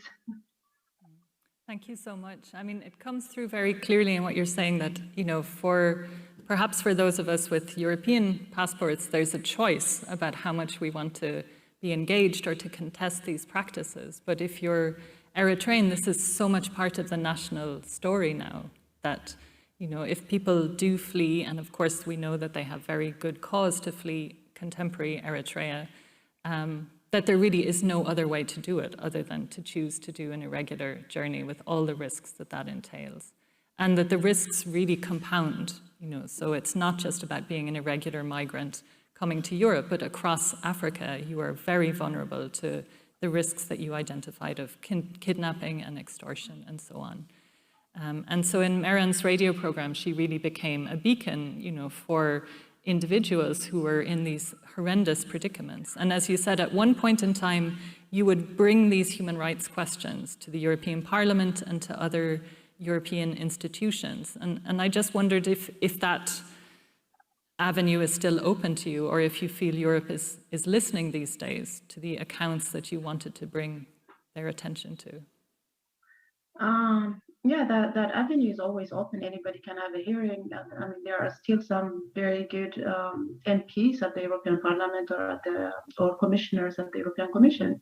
But the problem is the ones that care about humanity, about human rights, are a minority within the Parliament or within the Commission. So it's like talking to a deaf ear. Another thing we have to remember is right now, before, as I said, back before 2013, 2014, you could go and you could be heard, and you could get a resolution, and sometimes, you wouldn't even get help, bringing in some people when in need, when it was emergency. But right now, it's the Europeans, the ones that are supposed to be the champions of human rights, are the ones that are committing the crimes, because they are collaborators by funding Turkey, by funding many North African countries like Libya and others, you know. So what's happening right now is we will give you money to the oppressors, the people that made us flee is because of our oppressors, most of us that we flee from our countries. But nowadays, it's our oppressors are making money to keep us inside, you know, do whatever you want to them, as long as we don't see them in the European waters, as long as they don't die in our in our lands and our seas. So who cares what happens to them? That's a kind of, so it's kind of encouraging our oppressors, and so for me right now, I don't feel like going to the European Union or to the European Commission or to talk about themselves, because when they're the ones that are the perpetrators. So it's very difficult nowadays. You know, the only way you can go is like go to the UN, but the UN is not going to do anything to the EU or anybody else. So it becomes hopeless as an activist. You know, as you said earlier, you know, human rights activists are getting prosecuted. I myself, just like Salam, have been indicted by 2 countries for my work, 2 European countries, and one of them was Italy. So it's very difficult. It makes you afraid right nowadays. I'm afraid to get phone call from a boat in distress, because I don't really know what happens, because you are by yourself. You're not an institution. When that happens to you, you are all alone, and there's no one that can do anything to help you. So it was one of the worst experiences that I've had the last 3 years, being indicted by 2 big European countries. So it discourages you from doing the work that you've been doing. And it's really sad that people have to die because of this kind of policies and because of the prosecution against human rights defenders. Yeah, I take that point, and I really think it's one of those aspects of what my colleague Jennifer Alsop calls the policing of humanitarianism that is so sinister, because often, or very often, people are acquitted, but the mere fact of being prosecuted has a huge disruptive effect on people's lives, their livelihoods. It often means they can't travel, or they're in some sort of pre-trial detention, as happened to you, Salam. But also it has a huge chilling effect and deters other people from offering assistance. So it's a really, I think, a big issue that we need to discuss. Salam, I might bring you in also and just put that first question to you. I mentioned in my introduction that Team Humanity was founded in 2015. So perhaps you could tell us, you know, what prompted you to establish it? What happened with me was I saw a picture on the 3rd September 2015 of Alan Khoury, and I decided to go 2 days after to Lesbos Island. When I arrived on Lesbos Island on the 5th September, it was actually my birthday. I didn't know what I came to. I didn't know nothing. I just wanted to do something good. I was not humanitarian before that. I was not doing all this work. So it was completely new for me. But 3 hours after I arrived on Lesbos Island, I was already saving lives in the sea. And I looked like everywhere, there was no one to help. There was actually no one. There was no Coast Guard, no police, no organization at that time. There was a woman, actually 2 women, I think they were tourists. One was having like 10 bananas in her hand, and the other one had like 15 water bottles, small bottles. And there was a boat coming. Like the first boat was coming on the way, and it was, I think it was 60 people in it, supposed to be for 20 only. And they were screaming, they were saying there is a boat behind them that is full with water and they will sink. So that boat stopped around 150 meters away from the shore, and I didn't know what to do. I was alone. You're panicking, you know, you don't know what to do, like people screaming, and you see there's children and women. So I swim, and then I brought this boat by swimming back with it. And this is how my journey started. And 7 days after I went to Denmark, a lot of friends saw what I did and they wanted to join. So 3 days after, we arrived on Lesbos, back on Lesbos with 27 friends. And we called ourselves Team Humanity. And we did everything from rescue to medical treatment to different kind of work. And I was working from September until January, and January 2016. All this time, the Coast Guard knew us, we were saving lives. And imagine that you're calling the Coast Guard and you're asking for help, and they put the phone down. They turn off the phone and they just don't want to help. And or sometimes I call them and I speak English, and they say, do you speak English? And they say, no, English, no, and they put off. So we were like left alone with this mess, and we had to go and rescue these people because the Coast Guard will not come. And you know, there is children, women in the sea. So in 2016, on the 14th January, we had an SOS message that 2 boats were sinking in the middle of the sea. It was at 2 o'clock in the night, 2 a.m. So we called the Coast Guard, and I had a boat that time. We got donated a boat, a small rescue boat. And we went to our boat, we called the Coast Guard, we said, there is 2 boats, please go there and help them. The sea was not stable, it was with a lot of big waves. And they told me, if you find the boat or you find the people, call us back. Or you find the coordinates of the boat. So we said, okay, and then they told us that they will come. Nobody came. After 10 minutes, where we were surrounded of 3 ships, 3 Coast Guard boats, and they was pointing guns on us and lights and say, turn off the engine and follow us, and I don't know what, and we didn't understand what's going on. We came to the Coast Guard, to the port authorities. They took us to the office. We were sitting 5-6 hours. They brought me a paper. First, they said, like, you have to tell us what happened. They didn't speak English at all. He was typing on the computer, gave me a paper, and they said, sign. I said, I'm not going to sign it. I don't even know what it says. It's in Greek. I don't understand. No problem. Sign. 30 minutes, you're out. And I said, no, I'm not going to sign it. And we were 5 colleagues, 3 Spanish and 2 Danish. So I told the Danish guy who was next to me, I said, don't sign it. You will never see your wife and children again. And they start screaming at me, kick me out from the room. So I saw the Spanish team. I said, don't sign. So eventually nobody signed. We got the embassy to bring us lawyers. And the lawyer came to me and said to me, that paper they wanted you to sign was a confession that I'm a smuggler and I smuggled 61 people from Turkey to Greece. And then I said to my lawyer, so where is the 61 people I smuggled? Where are they? You know? And he said, yeah, but this is what they signed. And if you signed on that, you will get 610 years of jail. And the day after, in the morning, we went to the court. We took 48 hours to prepare our case. We're in jail for 48 hours. And I smuggled the iCloud code out to one of our colleagues. They went inside and they saw that we were only 2 kilometers maximum from the coast, because 1 minute or 2 minutes before we got arrested in the sea, I just sent my location, and it was like 2 kilometers from the coast, and to Turkey is 23 kilometers, so it's impossible. And when we showed that evidence in the court, we were allowed to go. We were released, but the case, of course, was not finished. Everybody had to pay bail money. So all the colleagues of mine had to pay 5,000. I had to pay 10,000 euro, and I couldn't leave the country until the court. And the others, they could leave. So what happened with me, I was appealing to get out from the island, to get out from the country. But I was stuck there for 2.5 years.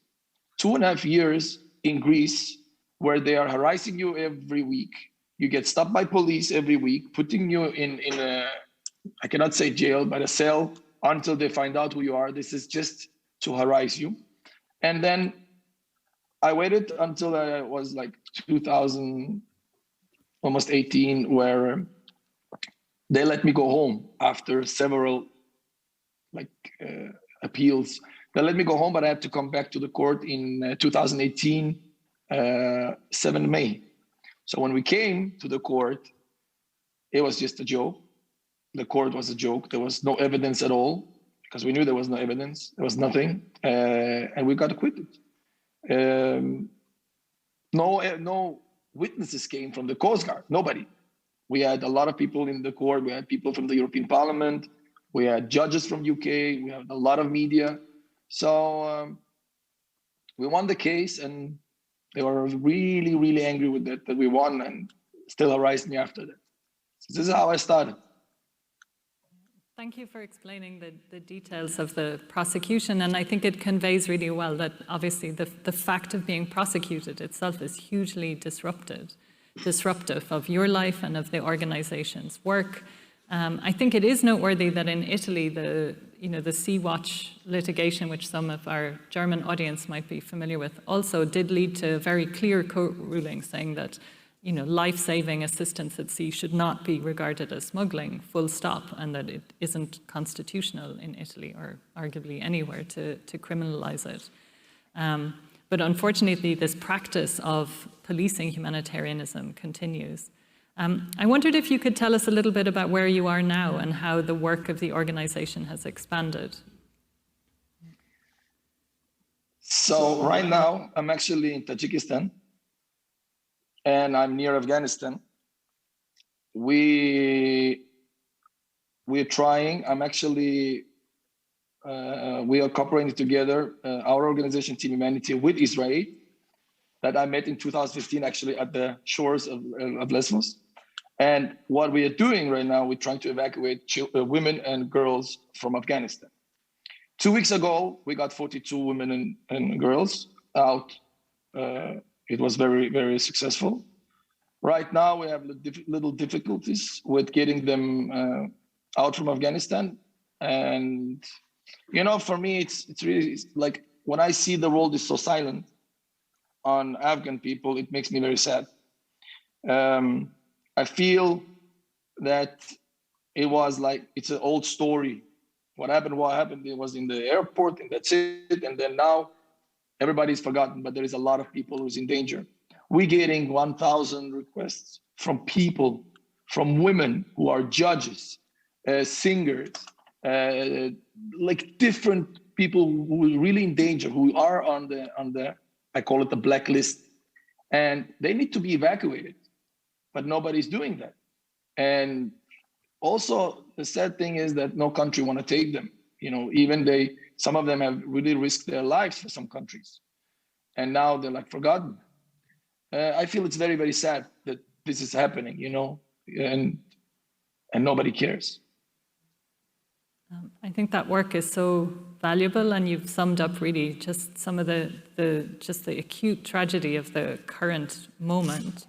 I think it's also worth recalling, that Afghans who fled to Europe over the decades, especially the last 20 years, they always struggle to get asylum. So in some ways you can say Eritreans and at least Syrians, when they fled the height of the civil war, at least their protection needs were being recognized. But with the Afghans in Europe, the picture was much more complex, much more highly varied recognition rates across Europe. And a really strong focus on the return of rejected asylum seeker Afghans, no matter what their personal story was, and also how weak their connection with Afghanistan was, because of course many Afghans who came to Europe were people who had grown up for generations in Iran in particular, or sometimes in Pakistan. So there's such a long history of Afghan displacement, and the current moment is obviously one where, with the Taliban in power, there are people in, as you said, Salam, immediate danger. But the longer history also shows this real failure of the global refugee regime and European asylum practices in particular. And if anybody is going to watch or has watched Shadow Games, you'll see a lot of these young boys who are Afghan, watching that as somebody with some expertise in asylum, I just felt myself watching for them and thinking, and even if they make it to a country in Northern Europe and claim asylum, that their fate is not secure. Grażyna, I was going to bring you in. I mean, as legal scholars, sometimes I think we can feel very detached from what's happening and also maybe a little bit impotent, but I wondered in your own work if you could just reflect on what we've heard from Salam and Mehran. So one of the things that really speaks out of what has been said is how the European Union is protecting, well, the states in the European Union are protecting the borders and are pushing the protection even further. So we've heard about Libya, about how hard it is to get over. And you mentioned the violence that is happening in those countries. And this violence is, there is state violence that is happening there. Those states are receiving a lot of finances from the European Union that is trying to push those states to keep migrants in the state so that they do not cross. So one of the legal ways to try to speak against what is happening now at the European borders is to show the responsibility of those states that are financing the practices that are taking place in those states and with regard to migrants. The project that I'm working on right now is I'm looking how and in which situations migrants, what is happening to migrants, what has been described also in this panel as kidnapping, in which situations it can be framed as enforced disappearances. And enforced disappearances is a secret deprivation of liberty by a state. So it's something, when we hear about it, we might think about Latin America, most usually in the 70s and 80s. But it's also happening widespread and globally in many places of the world. So the thing now is to look at whether what's happening in particular widespreadly in Libya, whether that can be, and which instances can be considered enforced disappearances. There are, for example, information from the IOM in some months, the amounts of migrants that are brought back by Libyan coast guards, over half of the migrants are unaccounted for after bringing them back. So here there is a clear link to state agents, and those migrants were in the hand of state agents, and then they weren't accounted for. So here it appears that this is an enforced disappearance, and if those state guards got really also financial backing from a European country, then there is a responsibility at both states, both the financing state and the state where this is happening. So there's still a long road to prove that, but I believe it's really worth looking at it and seeing and highlighting what you're doing also, what the role is not only of the state that is putting the violence on migrants, but also why the violence is taking place. And the violence is taking place because European countries do not want to see the violence at their borders. They prefer to have the violence further away from our borders. I think, Libya is a notorious example of how externalized border controls sort of generate violence against very vulnerable populations. But I think it's also a wider story because you have, especially through funding and through policies and encouraging sort of the suppression of mobility in general, a lot of impact, I think, on both directly on suppressing mobility. So, for example, Niger has a very broad smuggling law, a country where, is part of ECOWAS, where there's supposed to be regional free movement and, a history of cross-border mobility and very porous borders. But also it's funding a lot of regimes with very dubious human rights records as well. And so this link between funding and establishing funding as a source of complicity. I think it's legally tricky, but I think ethically it's a very strong argument, and it's also probably worth pursuing in some legal fora as well.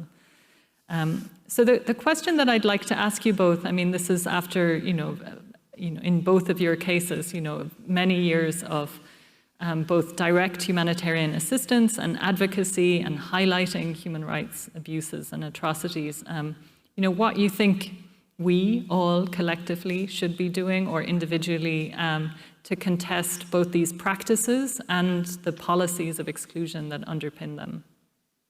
Meran, maybe you could start. Yeah, number one is we, as European citizens, we have to remember that it's our tax money that's funding these human rights abusers all over the world in the name of stopping migration. And secondly, not in my name, and everybody that doesn't support this should say not in our name and not using our tax money. I think majority of the people feels hopeless, but we have to demand.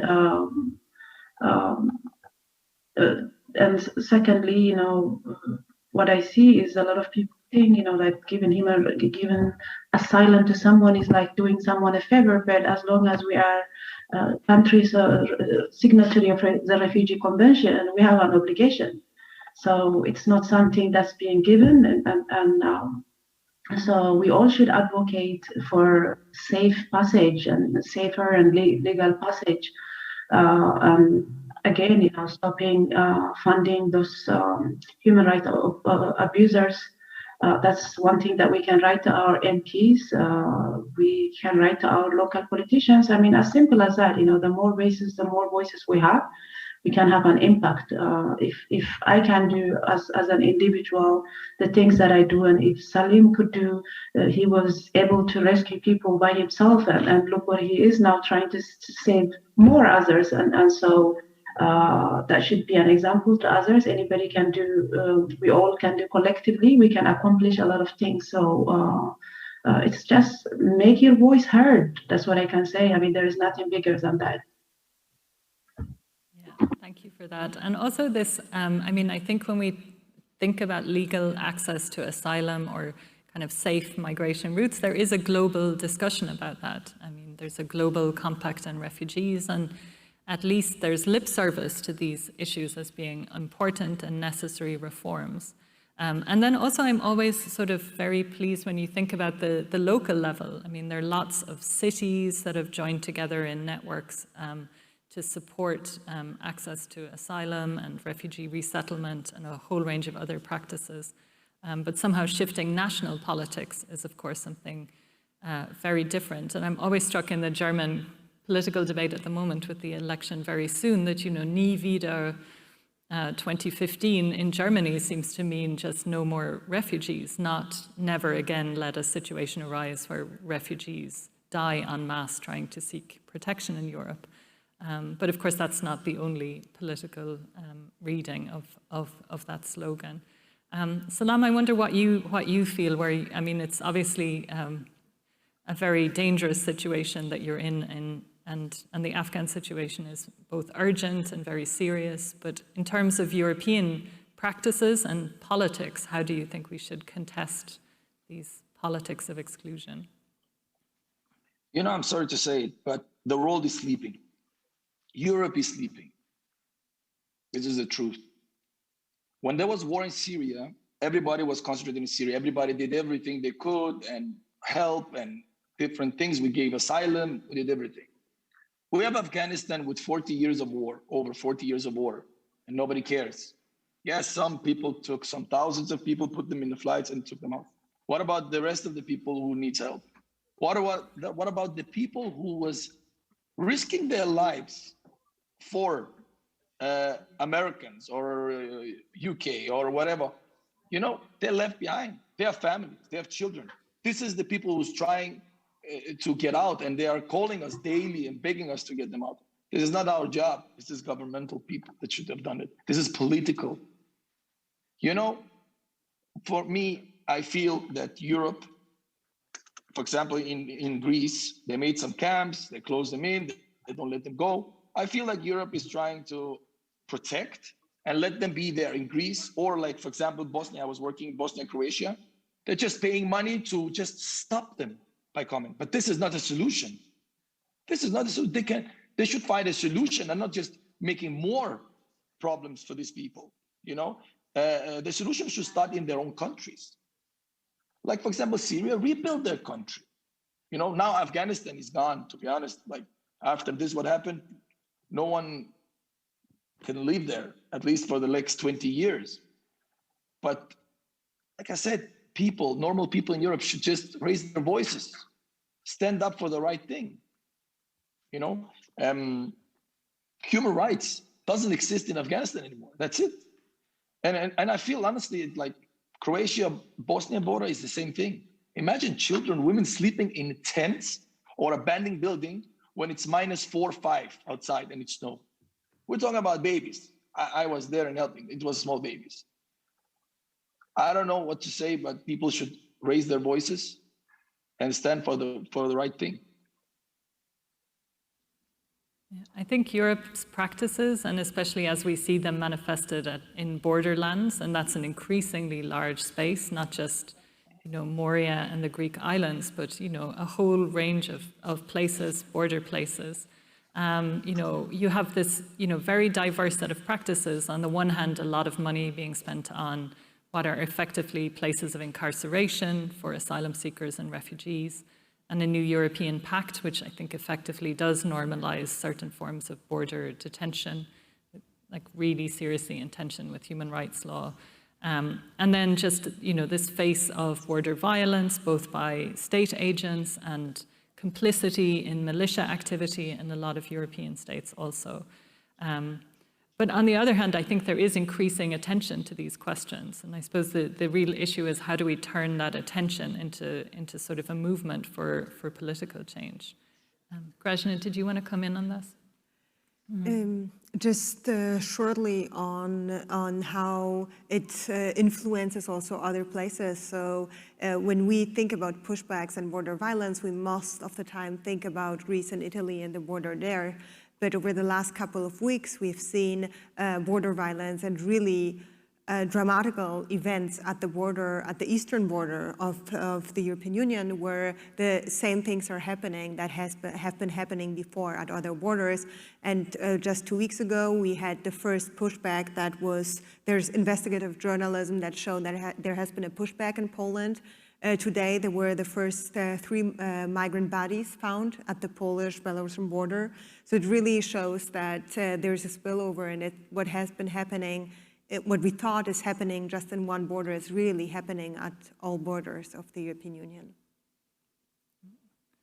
I suppose if I had a hope in this, it's that there's a narrative about 2015, which I think should remind us that policies of containment backfire. Human mobility is a feature of humanity. It's not that everybody wants to come to Europe, but people who flee their own country need to find a foothold somewhere new.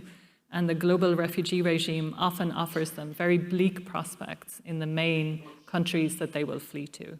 And that's a sort of global pattern. So there will always be people with higher aspirations, with different means, and for them fleeing elsewhere or trying to find something better, in particular for their children, will become something that they're willing to sacrifice a lot for. And why not take all of that very admirable human spirit and energy and allow people to flourish elsewhere rather than spending their life savings, often their lives, splitting up their families, which is the reality of seeking protection in Europe today. Again, if I refer to the movie that some of you may watch later, I mean, one of the things that really struck me watching Shadow Game is that these are young boys and men who spend years of their life on the move, trying to get to and across Europe just to seek asylum. And, they suffer catastrophic injuries and all sorts of trauma along the way. But, that is such misspent potential and human energy. And I feel like at least with, maybe there is a role for art and film and storytelling in this to sort of convey just this massive waste of human energy that takes place when mobility is suppressed, rather than having practices which don't invite all refugees to Europe overnight, but simply, enable the people who want to move to have a prospect of mobility.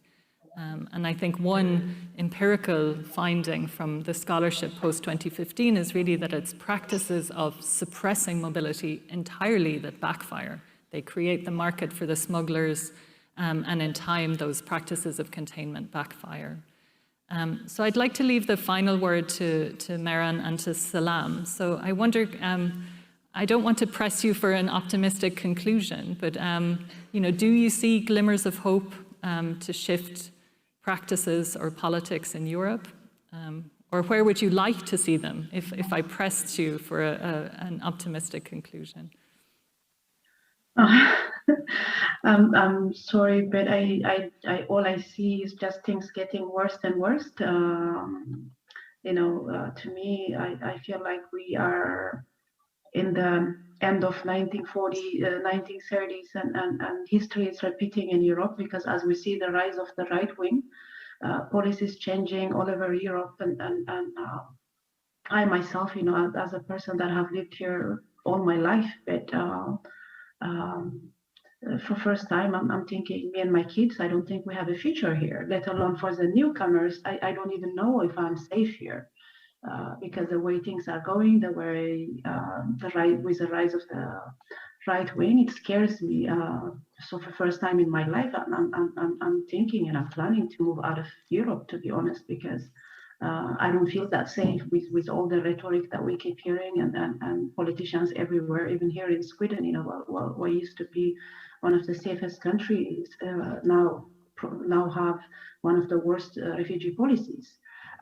So I don't see any hope, to be honest. I wish I could be optimistic, but all I see is in my 18 years of activism, I just see things getting worse and worse for each year that pass. So I wish things could change, but it doesn't look like it. Sorry. Don't apologize. I mean, I think you capture the state of affairs. And Salam?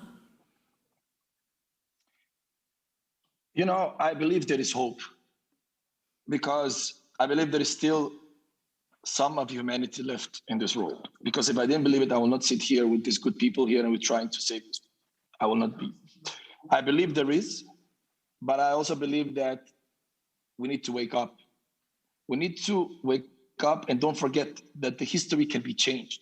History changed before, when the World War II, when people was running from Europe and going to Africa and going to these countries. And I believe one day it will change again. I believe the history will change again. So that's why we need to wake up and do our best to help each other and accept each other, no matter where you're from or what religion you have or the color of your skin. I believe that if everyone do their part for the sake of humanity, this world will be a better place to live in.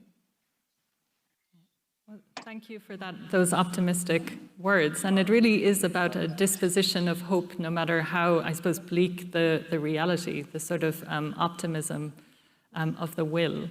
I think in Berlin, I'm just constantly struck that, nobody should doubt the possibility for radical political change, and that out of, places of immense suffering, places of great vibrancy and vitality emerge. So I think that's something to be aware of. And I think that point you made too, Salam, about European civic education, about reminding refugees or reminding Europeans about the centuries when we were the refugees, and when Polish people were refugees in Uganda and all over the Middle East, and just how many displaced people had to be sort of reaccommodated at the end of the war, and how many of them were offered resettlement elsewhere in the decades before the 1951 Refugee Convention was even drafted. So thank you for concluding on those very powerful notes, and thank you, Grezna, for sharing your thoughts with us. Thank you all for joining us. We gave a plug to this wonderful film, Shadow Game, and we hope we've left you with some sort of ideas for your own activism and political engagement with these questions. And I hope what I tried to sketch in the beginning was that the practices of refugee containment are legal ones, so they're of our creation. We're the authors of the laws, the visas policies, the carrier sanctions, and so on. And so we can also change them. So thank you all very much for joining us. And thank you in particular, Maran and Salam, for joining us both. Thank you. Thank you. Thank you. Also so much from our side. I'm entering the stage as it was the last panel of today. I think it was a perfect roundup on European narrative. It was fascinating to listening to you. Thank you so much for joining us. For our audience, online and offline, we are going to continue with the conference tomorrow at noon. We are trying out something very special. I hope you'll join us for tomorrow, because we are going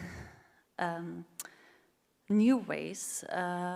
We are going to host part of the conference of tomorrow here in Berlin and the other part in Delhi with our partner of Chambal Media, a feminist news collective in India. They will host part of the panelists in Delhi, and we will host part of the panelists here in Berlin. And there will be also a Hindi translation of the whole conference.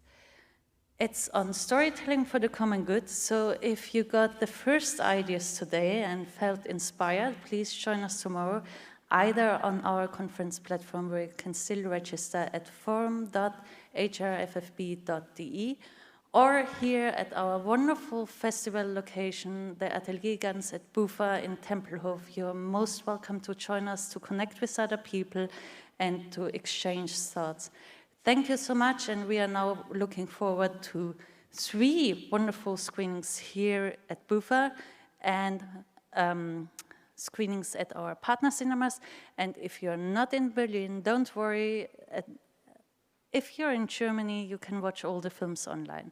Thank you so much to this panel. Thank you so much to everyone who participated today, and have a lovely evening. Good night.